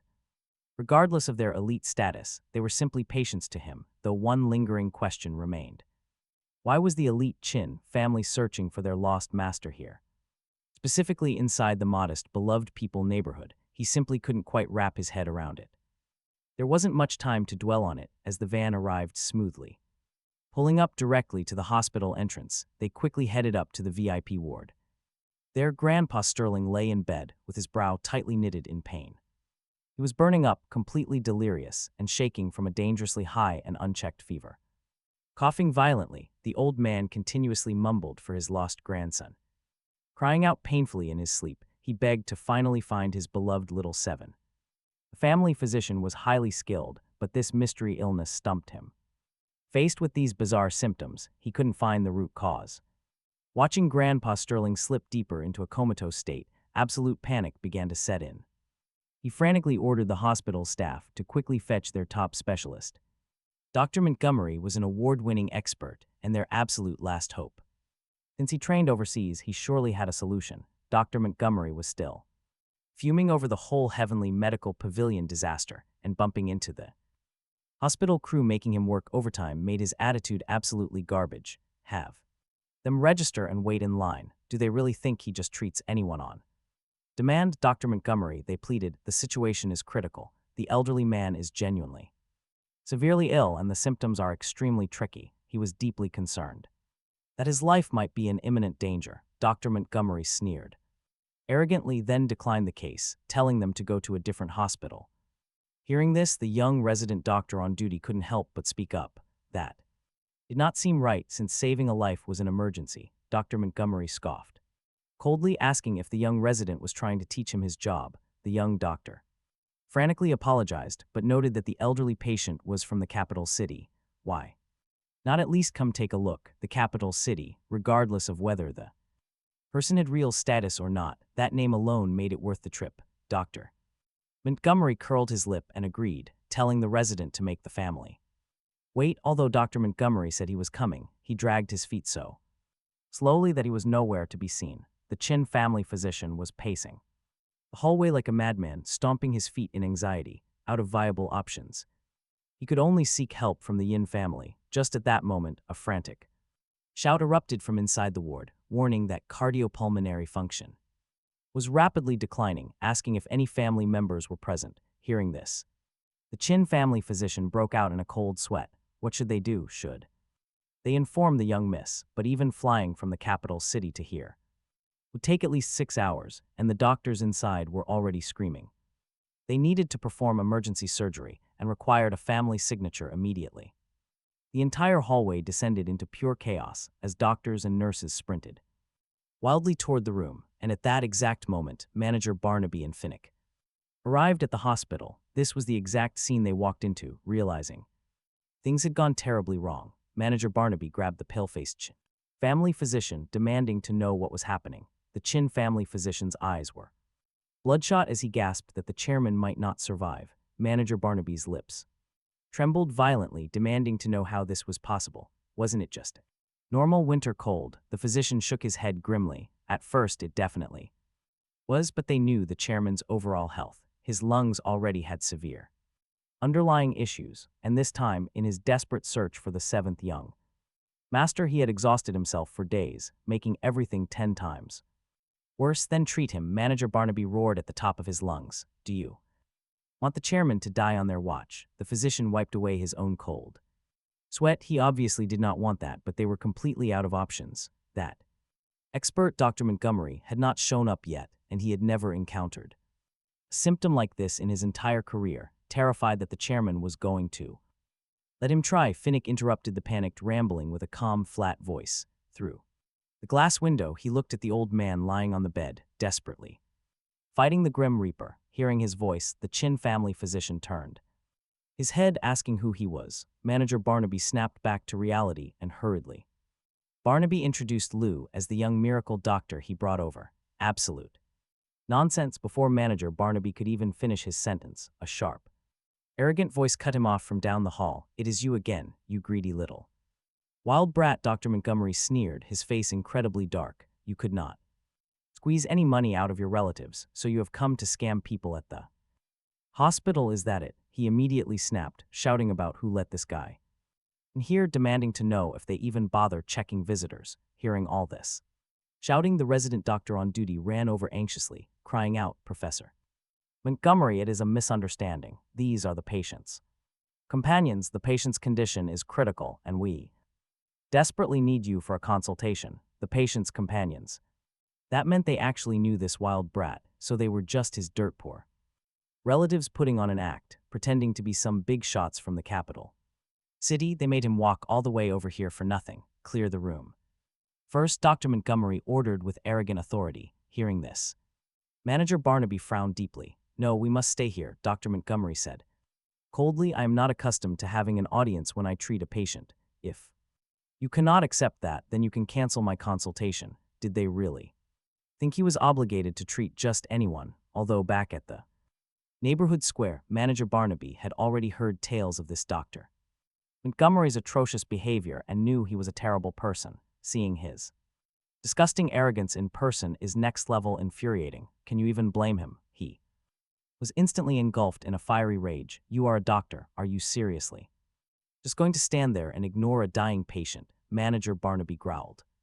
Dr. Montgomery scoffed with a look of pure disdain. Sir, how can you say such a thing? I requested the room be cleared. You refused. What else am I supposed to do? If you truly want me to treat him, that is fine too. Dr. Montgomery shot Lou a look of absolute contempt. This clueless brat of yours offended me earlier today. I will not make things too difficult for you country bumpkins, as long as he personally apologizes to me and promises to never ever appear in my line of sight again. I will start the consultation immediately.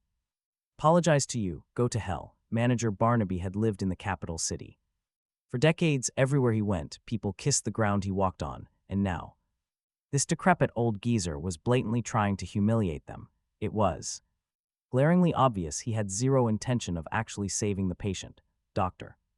Montgomery's face twisted into an ugly snarl. What kind of attitude is that? Are you trying to start a medical brawl? Manager Barnaby's belly bounced with pure rage. His eyes turned red. For a split second, he genuinely wanted to punch the old man in the face, but as the person at the center of the drama, Lou simply reached out and blocked him, saying coldly, saving the patient is the priority. We can deal with everything else later. Manager Barnaby's eyes were red with fury. I will listen to you, boss, and I beg you, you absolutely must pull him back from the gates of hell. I am begging you, Dr. Lou. The Chin family physician, seeing his old friend act like this, already believed in Lou's skills about 70 to 80%. Dr. Montgomery's tone dripped with sarcasm. Are you guys? He sneered, asking how they could seriously trust an amateur to treat a complex illness. How utterly uneducated could they be? The other doctors on duty quickly chimed in. They agreed that Lou Montgomery was right, warning them not to act impulsively. Everyone knew how incredibly complex the elderly man's condition actually was. Since even they were completely powerless, could this kid really do anything? Hearing this, he lowered his eyes and casually adjusted his watch, speaking in a flat, matter-of-fact tone. He explained that from the very beginning, the patient exhibited heavy breathing, followed by an unexplained high fever that led to a severe, irritating dry cough. There was blood in his throat and a clear, dull pain in his chest cavity. Right now, his consciousness should be completely slipping away. Suddenly, the duty doctor's eyes widened to the size of dinner plates, his voice trembling with absolute shock. Every single symptom was a perfect match. Did he actually know medicine, doctor? Montgomery simply sneered, telling Dr. Lin that they had clearly lost their mind. How could a poor brat like him know anything about medicine? He definitely just eavesdropped on one of the nurses discussing the case. At that moment, a nurse nervously clarified, saying, Dr. Montgomery, this young man literally just walked in. They hadn't even had the chance to speak a single word to him. Hearing this, Dr. Montgomery shot her a venomous glare, asking what that proved given his young age. He hasn't even finished reading his textbooks yet, lacks a license, and still thinks he can treat patients. In response, the young man slammed his medical license onto the waiting room chair. Smack, talk about a power move. This wasn't just any license. It clearly stated that he was at the level of an attending physician. Anyone who had ever studied medicine knew exactly how insanely difficult it was to obtain that attending physician certification. Game over. Who dared to say he wasn't qualified now? That crisp smack felt exactly like a physical slap across Dr. Montgomery's face. The doctors and nurses were in absolute disbelief. An attending physician in Southbridge basically held professor-level status, and he was so incredibly young. How on earth did he manage that? His gaze was razor sharp. He stared Dr. Montgomery down with a freezing cold expression. Move aside. Dr. Montgomery's old face turned a violent shade of green while he was still squinting at the license to see if it was a fake. Manager Barnaby had already rushed him straight into the ward. Dr. Lin, the doctor on duty, immediately followed to prep the room along with several nurses who were usually too terrified to cross Dr. Montgomery. They were all pitching in to help, racing against the clock to save the patient. Dr. Montgomery watched with sheer malice. No one had ever dared to humiliate him like this in a hospital before. He let out a cold snort, telling them to let him treat the patient. He really wanted to watch him take the fall when this blew up in his face. Dr. Montgomery had it all perfectly calculated. After hearing Dr. Lin's assessment earlier, he had already deduced that the old man's condition was incredibly difficult to treat. There was a very good reason he didn't want to touch this case. Poor people only ever caught complicated poor people diseases. Emergency treatments barely paid anything, and the risk was astronomical. Oh, this guy is pure evil. Since this brat loved the spotlight, let him have the stage. It would be absolutely perfect if he accidentally killed the patient. Once the family inevitably lost their minds, it would be a spectacular show to watch. As far as he knew, they still hadn't signed the consent forms. He'd never see the light of day again. His career was over. Dr. Montgomery's voice dripped with nasty sarcasm. He warned them to turn on all the recording equipment in the room. Once disaster strikes, this hospital is absolutely not taking the blame. Due to the highly unusual circumstances, this medical intervention drew a pretty large crowd of onlookers. Inside the emergency room, he had already put on his medical mask and sterile gown, standing calmly beside the patient's bed. His movements were completely methodical, radiating pure professionalism. He asked for the patient's chest x-rays, and Dr. Lin immediately handed them over. He took them, glanced at them briefly, and opened his medical kit, asking for a report on the patient's underlying conditions. The patient is 71 years old with numerous health issues and is highly allergic to multiple antibiotics, meaning they couldn't prescribe any aggressive medications. Hearing this, he didn't panic at all. He swiftly rolled up the old man's sleeve, just as he suspected. Dr. Lin's pupils dilated in shock, gasping at the clear tick bite. The observing doctors and nurses all widened their eyes in pure disbelief. They had searched him for so long earlier and completely missed that tiny wound. Honestly, it was almost invisible, making it easy to miss. But how on earth did he know to look for it? No idea, but wow, he looked incredibly cool, walking right up, rolling up the sleeve, and identifying that tick bite with a single glance. He's amazing. But Dr. Montgomery scoffed coldly. What's the big deal? He comes from some rural village, of course. He's familiar with bug bites. He's just tricking everyone with basic trivia.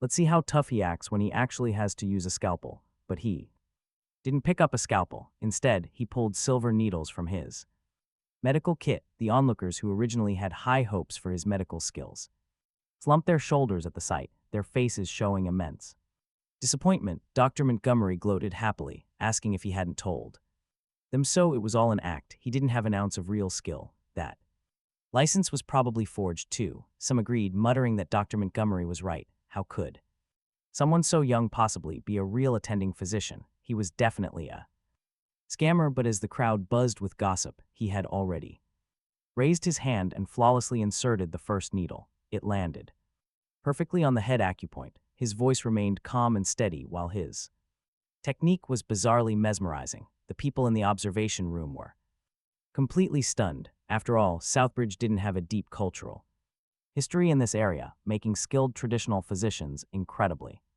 rare, but now they watched his movements flow like water. Rhythm that was absolutely flawless. For a moment, they were completely speechless. This was literally a textbook perfect acupuncture demonstration. Even if Dr. Montgomery was considered an expert, he definitely couldn't pull off a move like this. Dr. Montgomery, sensing the changing atmosphere, stubbornly muttered that it was flashy nonsense. He's just poking, just stabbing needles randomly. What actual effect could that possibly have? But he got violently slapped in the face the very next second. Inside the emergency room, the nurse monitoring the vitals suddenly screamed out in pure excitement. His fever broke, the patient's fever broke, and his temperature is dropping. A total miracle. The observation room erupted into cheers. Manager Barnaby jumped up and down like a happy boulder, shouting that he knew the young miracle doctor could do it. Shouting this, he shot Dr. Montgomery a dirty look, adding that he's 100 times better than some so-called experts. Dr. Montgomery's face looked like he'd been slapped silly, burning with a fiery sting. The young doctor, however, remained completely indifferent. He didn't stop there, raising another needle to carefully puncture the tick bite wound, meticulously squeezing out the toxins trapped inside. Right beside his ear, the old man softly murmured, "Little Seven, is that Little Seven?" The old man, summoning strength from nowhere, suddenly grabbed his wrist with a surprisingly tight grip. Dr. Montgomery, however, just curled his lip. So what if he saved him? How useful could an old man from a mountain ditch possibly be? He'll probably just be a massive burden to his family. Thinking like this, Dr. Montgomery's fragile ego felt balanced again. But brace yourselves. At that same time, inside the exclusive VIP elevator, the dean and vice dean of the medical university-affiliated hospital had arrived, looking at the woman standing in the center with pure terror, their bodies trembling slightly. She was dressed in an impeccably tailored suit jacket. Her face, overly pale due to illness, gave her an aura of extreme wealth and fragile beauty. The moment she stepped in, the temperature in the air seemed to plummet below freezing. "Explain yourselves," she demanded. The dean wiped away his cold sweat and whimpered softly, begging Miss Serafina to rest assured, promising that their hospital's Dr. Montgomery was a leading expert in this field.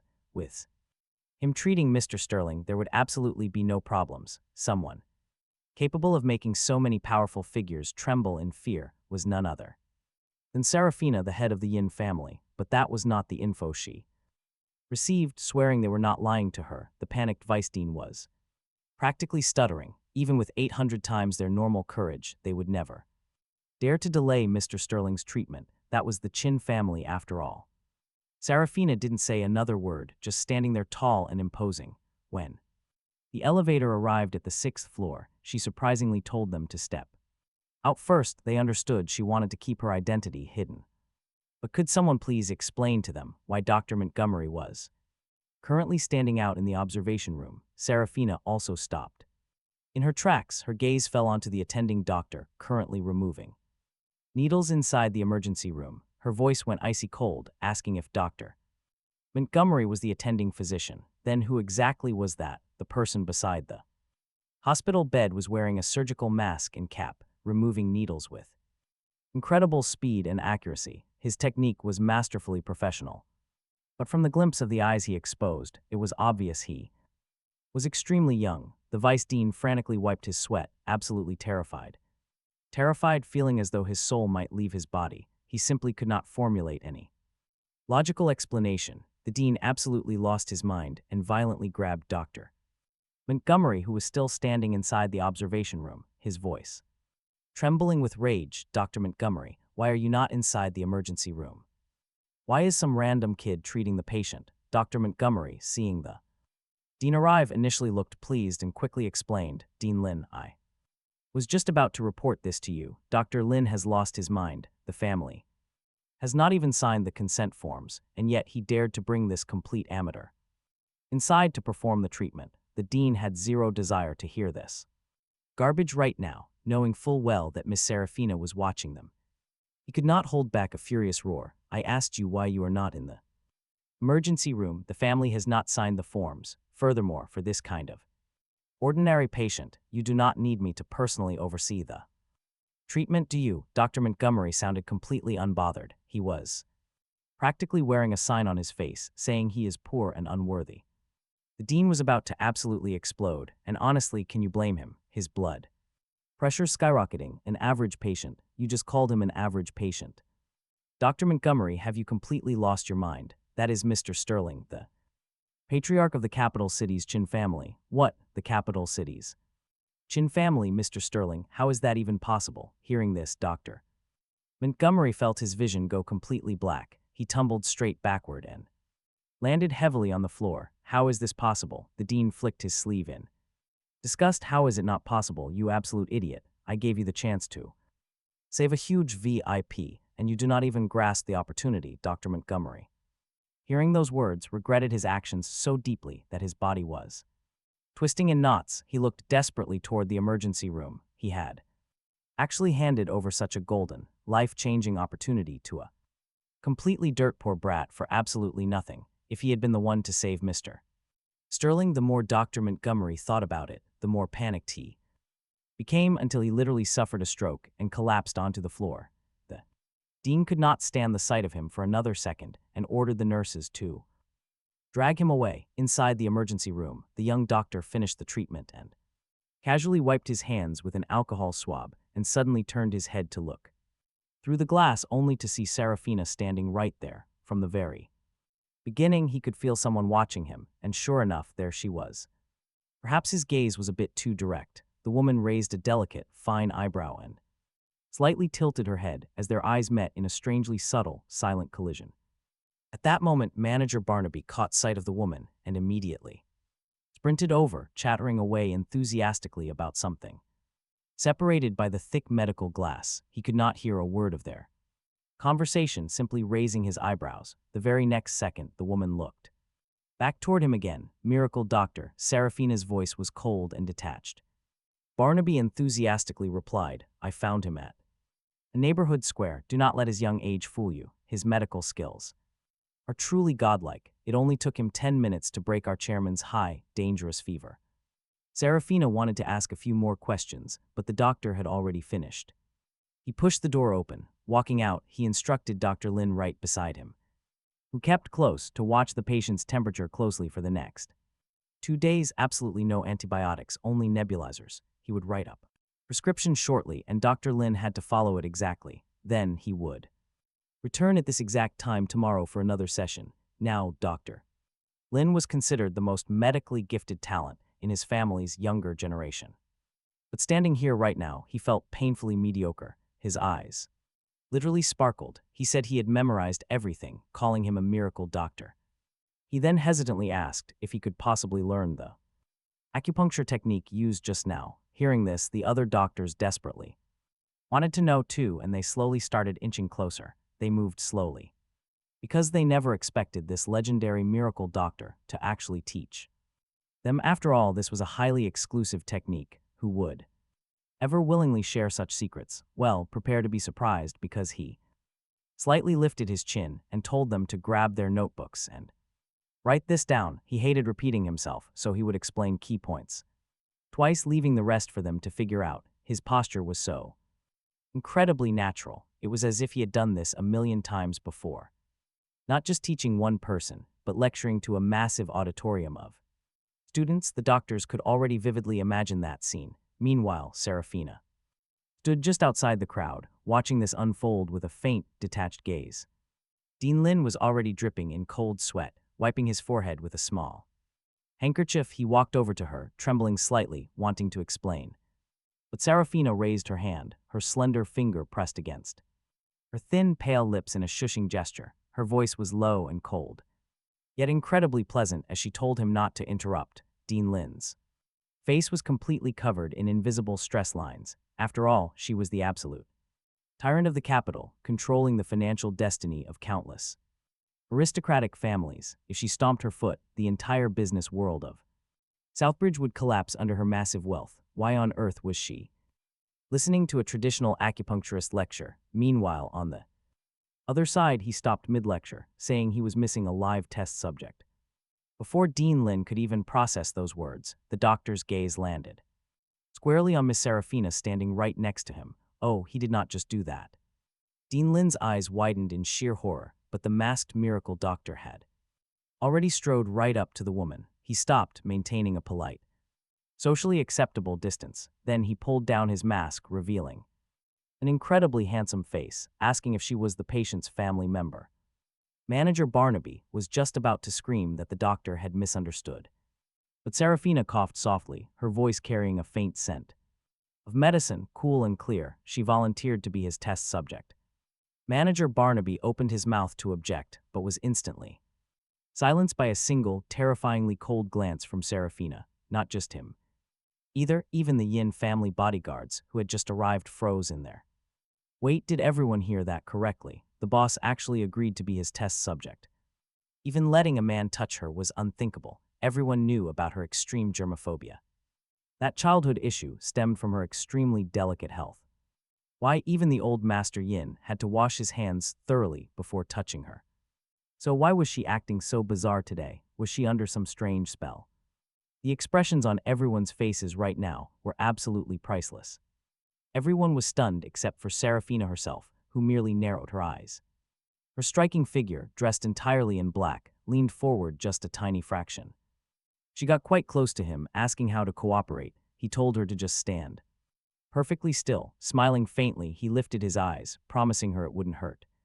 Serafina kept coughing, her voice cold from that chronic illness. But her breath was incredibly faint. He caught a whiff of sandalwood. It drifted from the prayer beads on her wrist, mixing with medicine. Right into his space. Instantly, a soft flush of red bloomed on her face from coughing. For some inexplicable reason, he felt a sudden twinge of pity. He gently placed his hand on her wrist and unwrapped a sweet with his other hand, telling her to open up. Serafina raised an eyebrow in confusion, but she still followed his instruction. Suddenly, a cool, soothing sensation hit the tip of her tongue. A refreshing mix of mint and sweetness settled gently against her teeth. Instantly, the agonizing itch in her throat was completely gone. A flash of shock crossed Serafina's stunning dark eyes. Seeing this, he smiled. He lazily explained that it was just herbal candy, giving it to her for free. Because she was being so well-behaved, Barnaby's jaw dropped. He broke out in a massive cold sweat, silently begging the young doctor to shut his mouth immediately. Did he even know who she was? She was the absolute tyrant of the capital city. How could he speak so casually? Dean Lin felt like he was suffocating. Maybe he was the one who needed a piece of that soothing medicinal candy right now. Meanwhile, the Yin family bodyguard Yin Chen had an absolutely indescribable expression on his face. Serafina, however, just kept slowly rolling the blood-red prayer beads between her fingers. Her tongue playfully rolled the candy, her pale, beautiful face showing zero emotion. The silence was deafening. Poor Barnaby was sweating buckets. He had brought the young doctor here, and he felt entirely responsible. More importantly, this young miracle doctor was the Chin family's savior. He could not just stand by and watch the boy actively seek death. Barnaby stammered that the doctor was simply lacking in his vocabulary choices. Nervously, Barnaby looked up at Serafina. His face was a total plea for mercy, hoping she wouldn't take offense. Serafina let out a faint, cool hum. He asked her, genuinely confused, why Manager Barnaby was so nervous and if his description was a problem. No problem at all, she suddenly replied with a rare, breathtaking smile. It was a cold, breathtaking smile that made everyone instantly forget the danger. She admitted his description was accurate. He simply blinked. Turns out good-looking people really knew how to talk. Then he turned. The doctors quickly returned to their spots, everyone suddenly looking incredibly busy. They grabbed notebooks and phones, completely oblivious. They missed a terrifying battlefield, only hearing the young man speak. The miracle doctor asks them if everyone is ready, prompting a sudden shout. They answer in unison, feeling like medical interns all over again. His right hand suddenly shoots up, hooking a finger into Serafina's collar. Serafina frowns, the corners of her eyes twitching with slight irritation. A faint flush appears on her pale, coldly beautiful cheeks as he smiles. His finger is still hooked in her collar, his breath drawing incredibly close. It brushes against her jade-like neck as he promises to teach them a trick. He explains an acupoint that stops coughing, his fingertips gently landing. He presses squarely on the back of her neck with professional, cool eyes. Talk about focus, showing absolutely no inappropriate thoughts toward her. He instructs them to pierce 1 inch deep using the yin manipulation method. As he speaks, his fingers continuously shift positions across her skin. He warns that acupuncture relies entirely on precise needle placement. It requires the perfect technique and combining the right acupoints. His warm fingertips glide smoothly down Serafina's neck, landing perfectly behind her ear.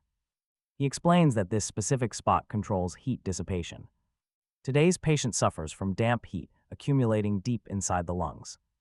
He mentions a classic medical technique called penetrating heaven coolness. The more profoundly he explains, the more captivated the audience becomes. Doctors are intensely focused, failing to notice their live test subject. Miss Serafina has a subtle shift in her cold, stoic expression. She feels the specific acupoints vividly as his fingers press her skin. But in his professional eyes, there is no woman, only her acupoints. His voice rises and falls, highlighting key details alongside his touch. Each point stands out sharply under the pressure of his fingertips. Mesmerized, even Dean Lin completely forgets about Serafina's terrifying status. He stands to the side, nodding in approval at the brilliant demonstration. He stares at him with eyes full of immense, prideful satisfaction. This kid is an absolute prodigy. Honestly, who would not want him? Dean Lin has an epiphany, realizing he can recruit this miracle worker. The other doctors are still eagerly asking him for more medical details. When he finally finishes his demonstration, they all look incredibly eager for more. "That is it, what do? I still want to listen," someone murmurs. For a moment, Serafina feels completely out of her usual cold element. But the second those warm fingers leave her skin, her throat itches. The sensation intensifies tenfold, like a sudden heat radiating from deep within. Pure madness, it drives an urge to crush something to pieces. She cannot help but swallow hard, standing in the shifting light. That simple gesture adds a striking, breathtaking allure to her presence. It is an incredibly rare sight for anyone to witness this beauty. Everyone in the capital knows Miss Serafina represents pure elegance. She is a strict vegetarian year-round, maintaining a pure, untouched aura. Her aura of supreme, untouchable nobility had never been shattered before. But this young miracle doctor had truly offended Miss Serafina now. Barnaby had served by the old chairman's side for so long. Allies for generations, the Chin and Yin families were closely tied. Desperate to break off her arranged engagement, Serafina visited them often. Yet in all these years, the manager had never once seen this. Never had she glared at someone with such dangerously intense eyes. Usually she was just detached, sitting high above the rest of humanity. It seemed as if absolutely no one on earth could trigger her. Utterly insane, what possessed the young doctor to act like this? Unbuttoning her collar, Barnaby clutched his head in absolute agony. Meanwhile, the young doctor did not realize the severity of it. Done with his lessons, he was ready to pack up and leave. Suddenly, the balding Dean Lin blurted out a massive job offer. He eagerly asked him to join their official hospital staff instead. Highly negotiable salary, but the young doctor refused him right on the spot. Waking up early was a deal-breaker, though afternoon shifts were offered. The dean was incredibly enthusiastic, completely ignoring the terrifying VIP nearby. Serafina was standing right there, but the doctor remained completely unmoved. He calmly declared that practicing medicine was merely a casual hobby for him. Talk about a slap, Dean Lin felt a sharp pain deep in his chest. Furthermore, he was actually just a regular vocational college student. Slinging his black backpack, he asked if the dean owned that school. Pure confusion, the dean wondered if his ears had stopped working. It was true he owned a certified vocational school, but at a loss. The place was a total laughingstock, barely keeping its doors open. Due to terrible management, the recruited students were frankly awful. Still, he only wanted to give struggling kids a real chance. He barely kept it afloat, but did he hear him correctly? A shocker, manager Barnaby felt like fainting on the spot. How could a literal genius be attending a school like that? The doctor calmly noted he was preparing for university entrance exams. Hearing this, Dean Lin clenched his fists in absolute disbelief. Not the point, how does a vocational student have this skill? His medical abilities were powerful enough to rival the gods themselves. Dean Lin took a trembling breath and begged him to reconsider. He offered full academic credits, which only made the doctor laugh. Playfully, he admitted he usually arrived late and left early. Safe to say, he did not care about credits at all. Watching him, a faint, almost imperceptible smile tugged at Serafina's lips. This was not her usual cold, mocking smirk, nor was it dangerous. It felt like the first snow melting in winter, incredibly captivating. Totally confused, the young doctor wondered what was so funny. Serafina did not even bother fixing her open collar.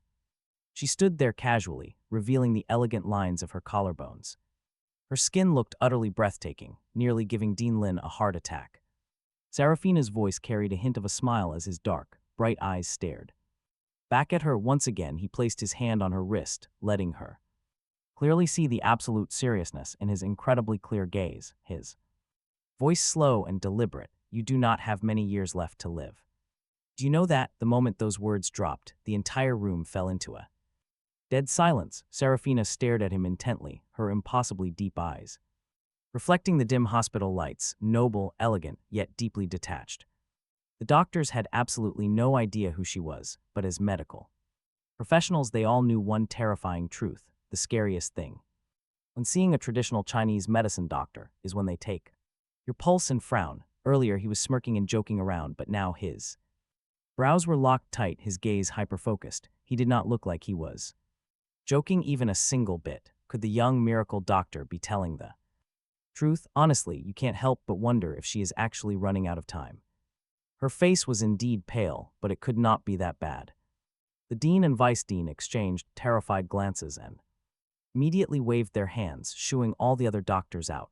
Manager Barnaby's heart skipped a beat, instinctively moving to pull the young doctor away. Miss Serafina's health condition was essentially the darkest nightmare of the entire family. The only reason she even came to a tiny place like Southbridge was entirely because of a rumor that a legendary miracle doctor had once appeared here. Just a simple rumor was enough to bring the entire elite yin family to Southbridge. It was glaringly obvious just how severely critical her condition had become. And guys, he is seriously kicking a massive hornet's nest right now, especially with the terrifying Yin family bodyguard standing right there. Sure enough, Yin Chen exploded in fury. What kind of garbage are you spouting? But Serafina raised a hand to stop him, coughing lightly. Her tone detached. Yin Chen, her voice carried a sharp, icy warning. Yin Chen clenched his fists tightly, protesting. The young doctor simply withdrew his hand. That was taking her pulse. He has practiced medicine for years and encounters this kind of hostile reaction all the time. After all, no family enjoys hearing the word death, but he also has a strict rule: if you do not trust him, he does not treat you. His sudden decision to take her pulse was simply because she was different from other ordinary patients. The fact that he called her up as a live test subject was also because of this very point. He saw that her face radiated an endless, continuous fortune, an overwhelming regal nobility. She must have accumulated good karma for dozens of past lifetimes, including her own actions in this one. Yet someone like her was plagued by an illness that seeped deep into her bones. When he was 5 years old, the old man once told him, if you ever encounter someone whose destiny is supremely noble but destined for a short life, you must absolutely help them. His thought process was incredibly simple. This was the very first time he had ever seen someone with such unimaginably noble fortune, so he conveniently took her pulse. Who knew her family would react so violently? Opposed, he would not force it. The moment his hand left her wrist, Serafina spoke. Her beautiful voice still carried a faint smile. Everyone there stood completely stunned, knowing she was dying while she acted so calm and collected. She explained the young doctor chose her because he saw her illness. Her illness? Serafina was absolutely brilliant at reading people, instantly guessing his motive. He did not hide it, simply nodding. Her illness, he said, resides deep in her bones, not on the skin. It seemed like something from the womb, yet felt like something else entirely. This was the first time he had ever encountered it. and he wanted to observe her closely before making a final diagnosis. Hearing this, Yinchin relaxed his clenched fists, looking at the teenager with wide eyes. Talk about an unbelievable moment. Everything correctly. Their third Mrs. Illness indeed originated from the womb. The pathology was unimaginably complex, the absolute highest secret of the Yin family with no way any outsider could possibly know. Yinchin stepped forward excitedly, but Serafina quickly stopped him. Her gentle voice now had a freezing edge, sternly warning him against showing any disrespect. Yinchin risking severe punishment, the guard gritted his teeth and pleaded, since he could read her pulse so accurately, he could definitely cure her. Not necessarily, the young doctor countered, leaning back against the wall, lazily letting out a yawn. The cause of her illness was unknown, the diagnosis unclear. Serafina chuckled, finishing his sentence, and furthermore, he was tired and did not want to see more patients. Today, talking with smart people was just effortless, so he looked at her with a raised eyebrow, a relaxed smile on his face. His fingertips landed on her wrist again, taking her pulse very carefully. Her illness could not be rushed. She was someone even death itself refused to collect, which was why he had allowed her to survive until now. Her mindset had to be incredibly strong, believing in herself far more than she believed in gods or Buddhas, even though she wore a string of prayer beads on her wrist. Seemingly seeking divine protection, they were actually just filled with soothing herbs to help her sleep. He felt so tired he rubbed his neck with one hand, advising her that eating and sleeping well would help. Serafina looked at his tired eyes and softly agreed, telling Yinchin to escort the young doctor home. Her voice was faint, yet it carried an undeniable weight of authority. Yinchin knew if he kept pushing the issue, their lady would definitely be displeased. He lowered his head, but the young doctor declined, saying his place was right across from this hospital. Since they were patients, he suggested Manager Barnaby take him. Yes. Yes, Barnaby eagerly shouted, promising that he would escort him safely. Serafina simply let out a quiet hum, not saying another word. Yinchin, however, could not help but suggest they at least get the young doctor's contact details. Only then did Serafina turn her gaze back to him. He pulled out his phone, handing it over to her to type in her number, promising to check on her when he returned to treat the old man. Under normal circumstances, desperate patients would be begging on their people begged on their knees for Serafina's contact info, only to get a generic message from Assistant Cedric. Just like right now, the high and mighty head of the Yin family was staring down at her screen, typing numbers in one by one. It was a complete first in her life. Right before stepping into the elevator, he turned his head to take one last look at the woman standing in the light and shadows. She looked as though she had seen through the fabric of the world, standing there quietly, though her attitude towards others was a bit cold, as if she had seen through everything. She never complained or blamed the heavens. Her eyes were incredibly beautiful, gentle, profoundly wise, knowing exactly how to accommodate others. If the Grim Reaper actually took her away, it would genuinely be a tragic waste. Young miracle doctor, are you really going to treat the patient from earlier? That man, he caught the crucial hint. She was not a young lady of the Chin family, is she? Manager Barnaby did not dare expose Boss Yin's true identity, stammering that she was sort of a distant relative. Her last name was not Chin. He smiled faintly, saying he thought Manager Barnaby was going to stick to the script, claiming the old man inside was not named Chen either. Manager Barnaby smiled awkwardly, explaining he was just treating the young miracle doctor like family, especially since the young doctor had such an upright character, so he had nothing to worry about. His boss really was a Chin family, the richest in the capital city. He nodded, acting as if he was not surprised. Barnaby asked if he was truly that unbothered, laughing in amazement at the young miracle doctor. Hearing all this, not even blinking an eye, he apologized for overthinking things earlier, offering sincere apologies. He explained a subordinate must always protect their boss's privacy, assuring him he did nothing wrong. He stopped and looked toward a small alleyway not too far ahead, asking to be dropped off there.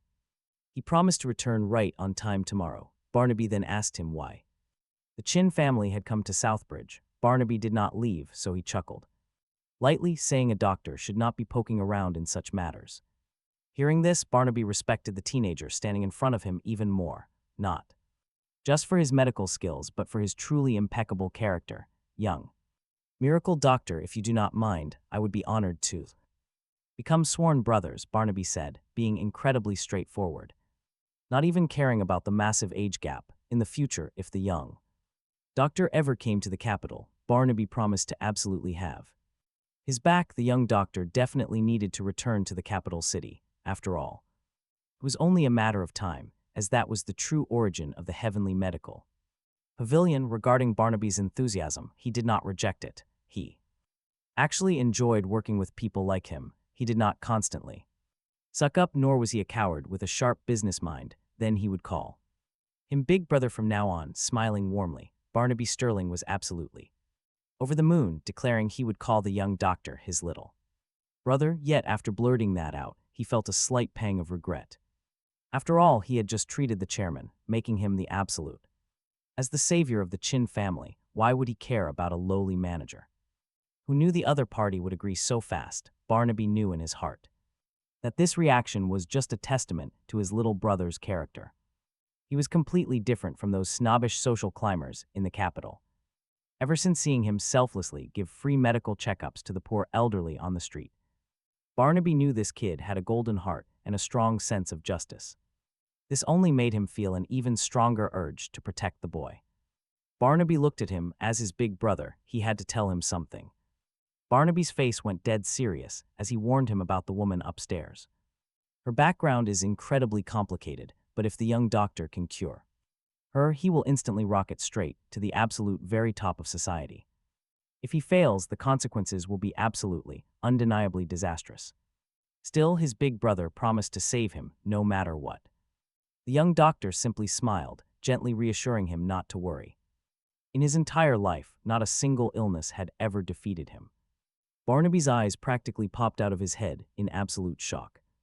He confirmed he could, given time, then asked if Barnaby had ever heard a certain saying from the common folk, leaving Barnaby incredibly curious. And honestly, you are not going to believe what he says next. He chuckled. Extreme nobility always invites heaven's wrath. That woman's destiny is too overwhelming, making her body completely unable to cope, leading to extreme weakness in her spleen and stomach, causing chronic lingering illness. But treating this, that was his absolute specialty. Barnaby mumbled that this had absolutely nothing to do with medicine anymore. He muttered that the kid sounded like a fortune teller under a bridge. He was too scared to speak up, but the doctor's smile only deepened. Who knows, he smirked, maybe he really does tell fortunes. Barnaby brushed it off, thinking his little brother was just teasing him. He warned him to stay careful and speak up if anything went wrong. Even though he was just an executive manager, he promised to protect him and help him navigate all the tricky social politics. The doctor was quite surprised to learn Barnaby held such a high position. Honestly, looking at him, he just seemed like an average errand boy. Barnaby laughed off the misunderstanding, then mentioned there was one more thing. He wanted to ask a small favor, making the doctor raise an eyebrow. He told him to go ahead, and Barnaby quietly looked around. Whispering, he explained the chairman came to Southbridge, searching for his grandson. The boy went missing years ago, trafficked and sold somewhere nearby. They had solid leads earlier, but now the trail has gone cold. Knowing the doctor met many people, Barnaby asked him to keep watch. The young doctor immediately thought of the request he received earlier. It seemed he had a bizarre connection with this seventh young master. He agreed with a simple okay, choosing not to pry any further. Barnaby did not want to exhaust him, offering to walk him back. The road was pretty dark, and he did not decline the offer. He ignored the offer, striding ahead. Barnaby initially thought he was heading toward the high-end luxury apartments nearby. After all, only a place like that matched his elegant aura, but surprisingly, the doctor turned down a dark, incredibly narrow alleyway instead. It was completely deserted, and the streetlights flickered ominously nearby.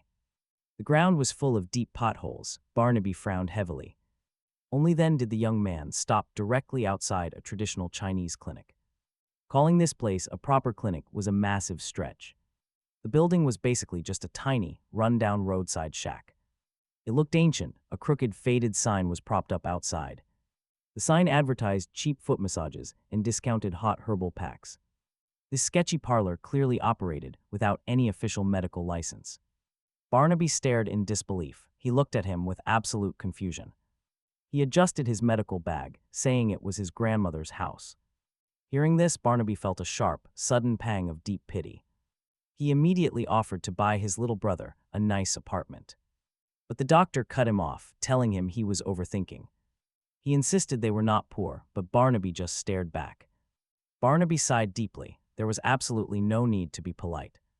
The kid was so incredibly young, yet he carried such a massive burden. He was running around doing free medical clinics instead of studying. Clearly, he was just desperately trying to scrape together some cash. The young doctor just let his brother's wild imagination run free. Explaining the entire, complicated situation was honestly just too much work.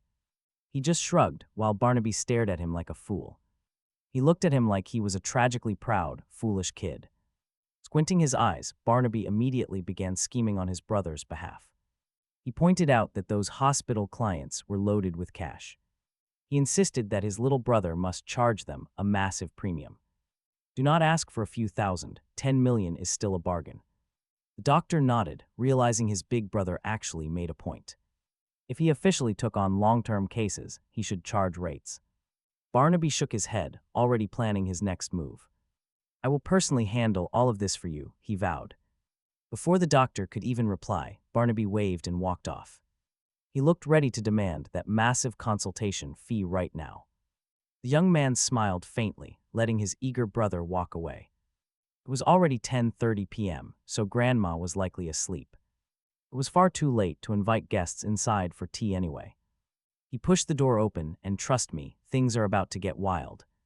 The entire clinic was in ruins. Complete, chaotic destruction met him. The medicine counter was completely devastated, looking violently and brutally ransacked. Herbs were scattered everywhere, and valuable medical books were ripped apart. Even his grandmother's cherished herbal recipe book lay ruined on the floor. It was her absolute favorite book, filled with years of handwritten notes. Her favorite courtyard rocking chair where she used to read was now completely destroyed. His eyes turned dead cold, burning with the fury of an approaching storm. He marched with giant strides toward the inner courtyard.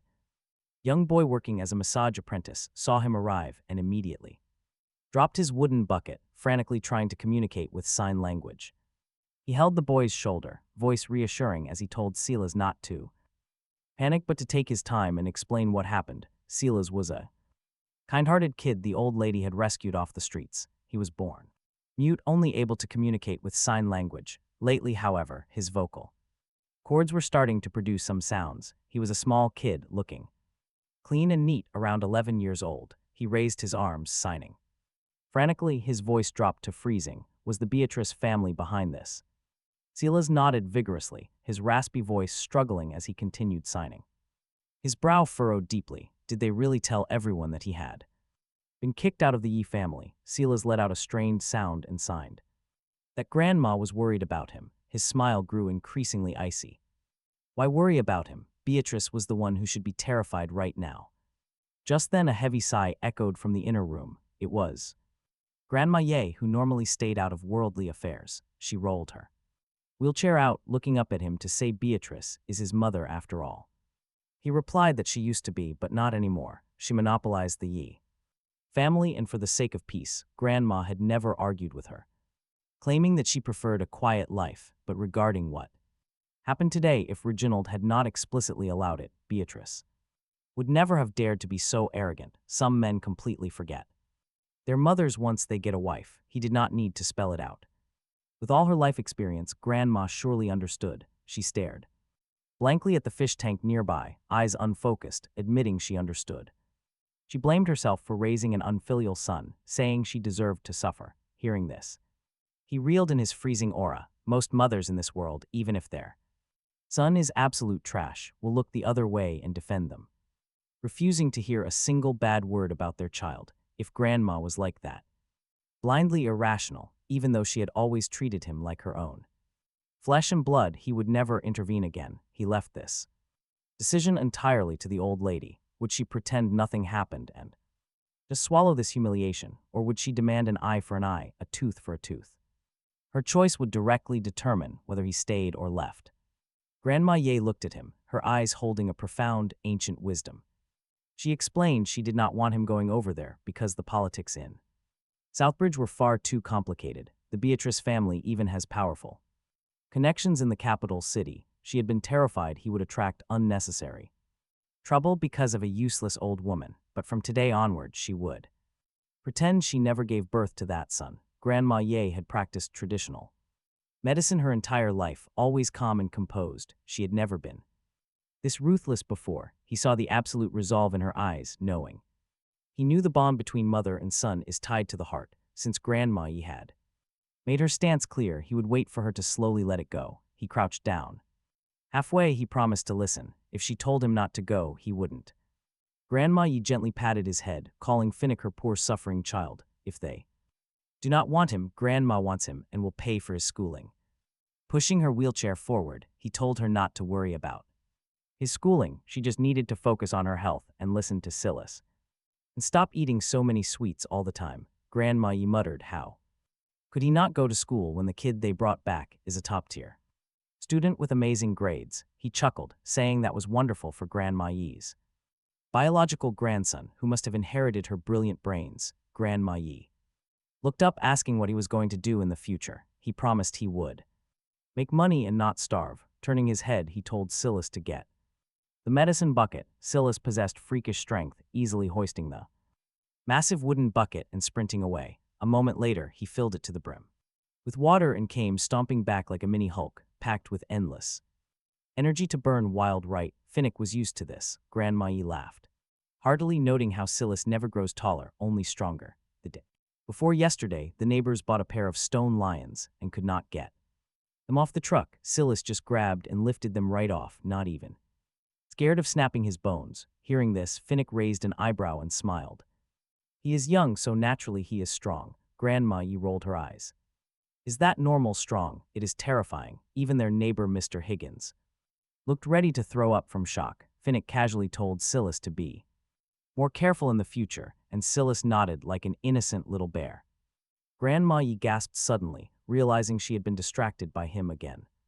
She called him a rascal and reminded him he was currently in a vocational school, making it incredibly difficult to test into a real university. She offered to pull some strings, but he smiled and gently cut her off. Don't worry, he assured her. He would pass the exams. He was raised by Grandma Ye since childhood, and she knew he never made empty boasts. He always had a plan, so Grandma Ye did not push the issue any further. Still, she secretly decided that this coming weekend she would swallow her pride and return to her old social circles to call in some favors. After waiting for the old lady to finish soaking her feet and fall asleep, he finally stepped out. Outside the door, Silas stood waiting, perfectly straight like a sprout. He signed quickly. Finnick nodded, understanding everything. Telling him to go to sleep, he promised to find a way to retrieve the heavenly heart herb and the secret manual back from those who stole them. Beatrice was not just acting crazy. No way, it looked highly likely someone was pulling her strings from behind. After all, she used to despise the traditional medicine clinic more than anything else. Now she suddenly had her eyes glued to the heavenly heart herb. The mastermind behind this was blindingly obvious, and his eyes turned freezing cold. Honestly, the Montgomery family is about to learn a very painful lesson. He decided to teach those families a lesson, speaking in a bone-chilling voice. Autumn is here, he declared. Time for their families to go bankrupt. Instantly, Silas stared, his eyes wide with what looked like shock. But that was wrong. It was actually pure, unadulterated excitement. While wearing his medicine apprentice uniform, his eyes took on a slight amber hue, hands signing frantically at lightning speed, while a cunning smile curled on his lips like a mischievous little fox. Watching him, Finnick just flicked his finger and smiled, noting he had not let him off his leash in a long time.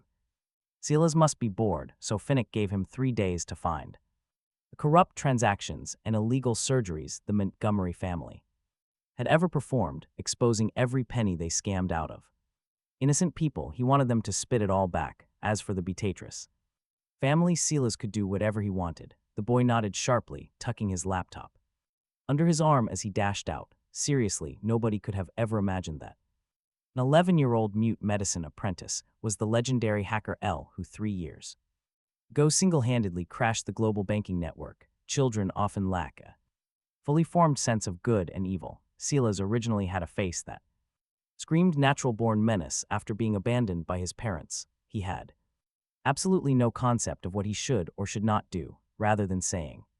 Grandma Ye picked him up off the street. It was more accurate to say he was beaten into submission by Finnick and forced to stay at the clinic. Over the past 3 years of constantly being around medicinal herbs, his aura had significantly softened, making him look clean, pure, and totally harmless. However, they say chaos is born naturally vicious, and once someone was targeted by him, they were absolutely going to lose a layer of skin.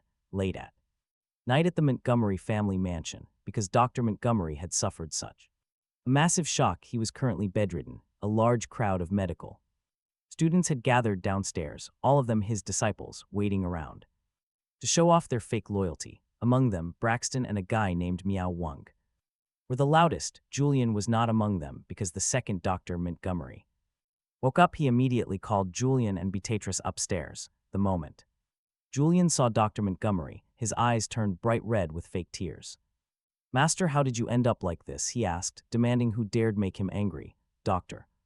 Montgomery, with a cooling patch stuck to his forehead, began swearing loudly, then suddenly remembered something, his tone slowing down. He had fallen into a trap set by that wild brat. Julian was utterly confused, wondering what wild brat. Dr. Montgomery gritted his teeth so hard they nearly shattered just thinking about Finnick.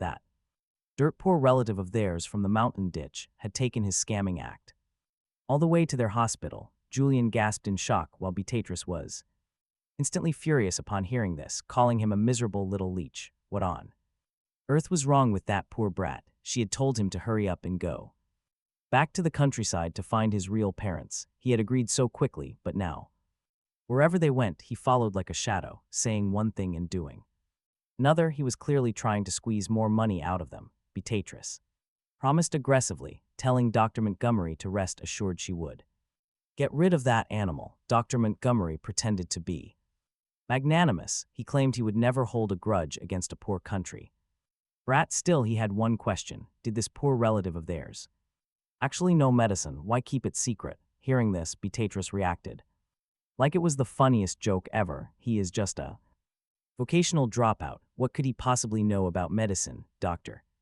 Montgomery sighed heavily. Do not say that. People with dark scheming minds hide their skills. Today, he used some flashy acupuncture tricks. He completely fooled Dean Lin into believing he was a genius. Unbelievable. At the mention of Dean Lin, Julian suddenly grew highly concerned. Beatrice, though, dismissed it entirely. She knew exactly what trash that brat was. His grades were garbage. He never paid attention. He just followed that dirt-poor old woman around all day, just scamming people with cheap parlor tricks. Hearing this, Dr. Montgomery sat straight up in bed, completely shocked. He followed Alina Ye. She said he was a distant relative. Why was he following Alina Ye? The Ye's are just a newly risen minor family, but Alina Ye genuinely had some real, hardcore skills up her sleeve. Dr. Montgomery had to be extremely wary of her.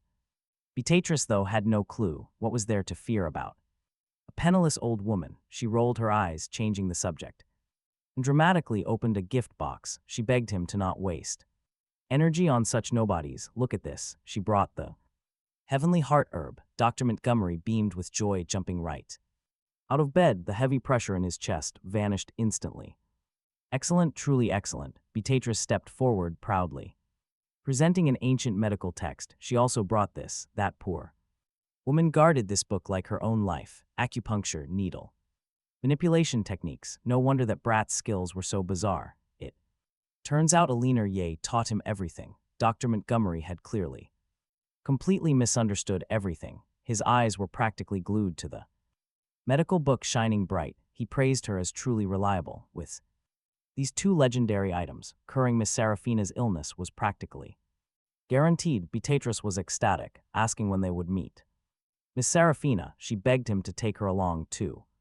She pointed out that the Yin family only invited the Ye family, and her own Beatrice family had actually absolutely zero connections in that world. With the heavenly heart herb was securely in his grasp, Dr. Montgomery dropped his arrogant act. Of course they would go together. Once he cured the Yin family's big boss, he would personally introduce them. Hearing this, Beatrice grew even more wildly excited, practically throwing herself at Dr. Montgomery to kiss up. Julian, on the other hand, stood quietly to the side, keeping silent. You just know he is plotting something big. Dr. Montgomery paid him no mind. He brushed aside those petty worries. Who even cared about the Chin family? Once he successfully cured Boss Yin, everything would change. The entire Montgomery family would reign like absolute kings. If the pavilion wanted to blacklist them, so be it.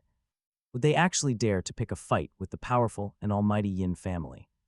Dr. Montgomery smugly calculated his master plan. He completely ignored whether the mother and son were still waiting in the room. Obsessively, he flipped through his medical text over and over. Watching this, Julian frowned deeply, his worry growing by the second. The unsettling feeling followed him all the way out of the mansion. Something felt wrong. Julian asked if Grandma had secret skills. Did she secretly pass down some epic medical knowledge to Finnick? Beatrice sneered wildly, asking what skills that poor old hag could have. All she does is mess around with rotting herbal scraps all day. Years ago, she even treated someone to death, so Julian, keep quiet. Never mention her because your master absolutely despises your grandma. Still, Julian felt uneasy. Master reacted way too strangely. He seriously wondered if they should hire someone to investigate. Beatrice waved her hand. There is nothing to look into. If that hag had talent, would she work in a parlor? That foot massage place is tiny and completely disgusting to see. But what about Finnick? Julian asked how he learned acupuncture. Didn't they always say the boy was as dumb as a rock? Even with a private tutor, he could not understand English. He flunked every exam with his private tutors, always scoring dead last in class. Repeating grades so many times, he finished in a vocational school. Beatrice frowned, true, but they still had to watch him. She wanted to know what scheme the brat was plotting in Southbridge. He refuses to leave, and if push comes to shove, they will just have him beaten half to death and dumped. Hearing Beatrice say this, Julian finally felt a wave of relief. Beatrice told him to focus solely on learning real skills. In just a few days, he has to perform perfectly for them. Standing before Miss Serafina, he could not make mistakes. Unlike that useless rebel with no future, Julian is destined for greatness. He would marry into the Yin family, leaving Finnick behind. Both of them belonged to entirely different worlds. Beatrice ordered him to stop mentioning the boy entirely. Julian smiled and agreed. The two continued their sweet daydreams. They had no idea their beloved Montgomery family was doomed. Unaware of this, their entire beloved family was about to be utterly destroyed. The next day, Finnick arrived at the affiliated hospital. Finnick stepped through the doors of the quiet VIP ward as warm laughter echoed out. He looked up to find the source of the loud voice. Grandpa Sterling was already sitting up awake in his hospital bed. He lay in his hospital bed. His sharp eyes showed no senility despite his advanced age. Instead, they held a deep, steady power beside him. Sat that coldly beautiful patient from yesterday, Serafina. She sat right next to his bed, her legs crossed. Ditching her suit, she looked fragile and sickly today. Her elegant, snow-white hands rested quietly on her knees. She seemed to be playing chess with Grandpa Sterling. The young doctor walked in, her lips curled into a slight smile. He nodded politely, then he set down his bag and walked over to the old man. Smiling faintly, he greeted him. He refused the title of savior, calling it his simple duty.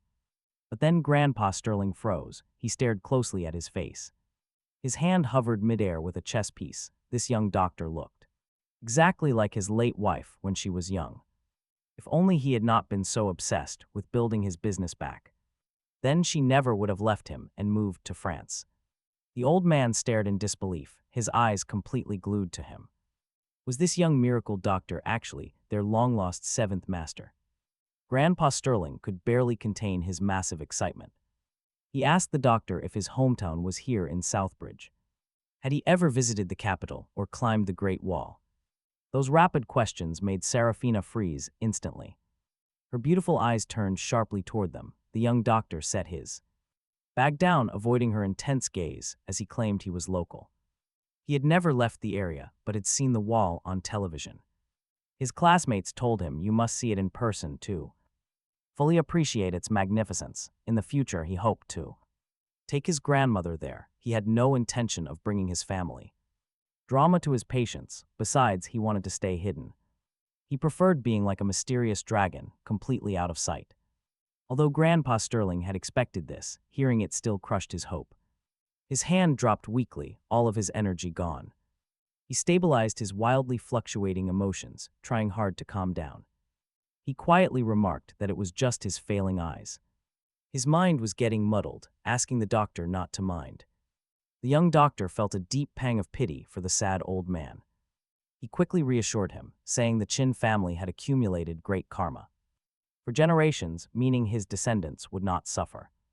Their seventh young master would surely return home safely. Hearing this, Grandpa Sterling sat up straight with a massive smile. He smiled and hoped those auspicious words would come true. Suddenly, the silent Serafina spoke up in a cold, detached voice. She demanded to know how he knew they were looking for someone. Her question was sharp and dangerous. The doctor narrowed his eyes, calmly replying that he guessed it during yesterday's acupuncture session. He kept deliriously mumbling little 7 over and over. She actually thought Manager Barnaby had spilled the beans to him. Serafina tilted her head and smiled faintly, casually placing her chess pieces. It really did not matter how he found out. The young miracle doctor was one of theirs. Hearing the phrase one of theirs, Grandpa Sterling found it incredibly bizarre. Since when did she ever consider anyone one of her own? She argued that right now, her life was in the doctor's hands just like his. Naturally, she needed to know whose side she was on. Grandpa Sterling could not tell if she was being honest or completely bluffing. This Yin family girl's mind was buried incredibly deep. She looked weak and sickly externally, but inside she was full of dark, scheming thoughts. Grandpa Sterling let out a loud snort, asking if her illness could actually be cured. Then why did she, a little brat, run all this way to cancel the engagement? Serafina frowned deeply, saying those were two completely separate issues. Anyway, Grandpa Sterling was absolutely brilliant at acting like a shameless rascal, flat out refusing to ever agree. If she really wanted to cancel it, she had to wait for little 7 to return and tell him directly. Serafina immediately understood his underlying meaning. As long as there was room to negotiate, things were manageable. She promised to deploy her shadows to help Manager Barnaby search for him. That was more like it. Having an engagement canceled was never glorious. Even so, Grandpa Sterling looked at the doctor with completely open, honest eyes. He apologized for letting the teenager watch them make fools of themselves. The doctor shook his head and proposed starting today's medical treatment instead. Seeing this, Grandpa Sterling became even more profoundly satisfied with this unknown young miracle doctor. It was exactly as his subordinates had reported. This teenager was absolutely extraordinary, carrying an incredibly resilient gaze from the moment he stepped inside. No matter what they discussed or how much highly classified information they accidentally leaked, his eyes never wavered or showed any shock. Grandpa Sterling had been in the brutal business world for decades, meeting every kind of person imaginable, and the people he respected the most knew exactly what they wanted to do and exactly what they should do. Seriously, how old was this teenager anyway to already possess such a terrifyingly grand perspective on the world? Even if he was not the savior of the Chin family, he was destined to go far in life. He calmly asked what the old man ate this morning and what medications he took. Before beginning acupuncture, he needed a full breakdown of his diet and prescriptions. Speaking with pure clinical professionalism, how could Grandpa Sterling possibly remember such trivial details? He immediately called Dr. Lin from the hospital. Dr. Lin was desperately hoping for another chance to observe the teenager's technique, so he rushed over with blazing enthusiasm.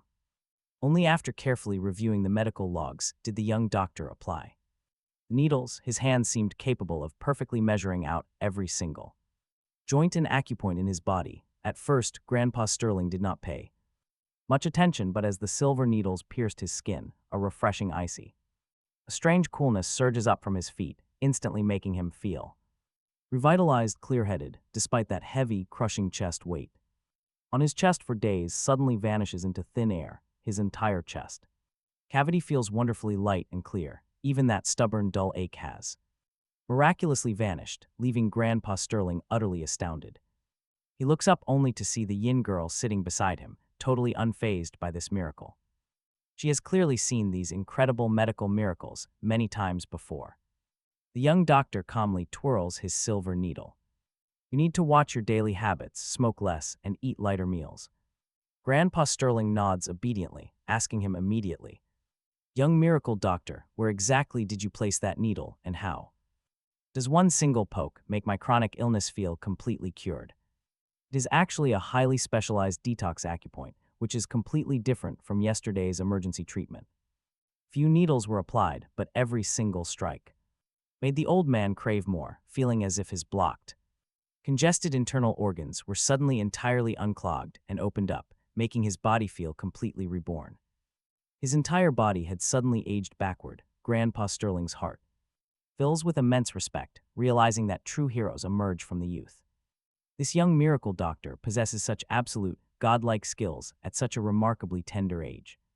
Traditional medicine will never decline with talents like him. His family taught him well. Without warning, the young doctor presses his palm firmly against the old man's back, pushing down with sudden, immense force before the old man can even begin to react. A sharp, muffled crack echoes from his back, making Grandpa Sterling look up in utter shock. Was that bone setting? The young doctor nods, while taking his pulse earlier. He noticed the thoracic spine was slightly protruding. Move around. Round a bit, realizing with utter disbelief that his chronic ailment is actually fixed. Could imagine his chronic, stubborn ailment of many years would be casually cured by a teenager. He had seen many other doctors, but they were always utterly terrified of his high status. None of those scared doctors ever dared to casually twist or press his bones. Now Grandpa Sterling swings his arms, feeling absolutely great. His body suddenly starts sweating profusely, completely soaking through his clothes. His hospital gown is completely soaked through, causing Dr. Lioness to instantly panic. Deems this highly abnormal, until the young doctor calmly notes the sweat has expelled the toxins, allowing them to remove the needles. Only then does Dr. Lioness experience sudden epiphany. This was all planned by the young doctor, who knew that simple acupoints could actually be used to force out those deeply embedded toxins. Zerfina, silent until now, softly leans close, her voice whispering right behind his ear, and the second he turns his head, he is greeted by that breathtaking sight. Her breathtakingly beautiful face. He quickly packs up his silver needles, snaps his medical kit shut, and declares the consultation finished. After one final treatment tomorrow, you will be fully ready for discharge. Grandpa Sterling looks at him,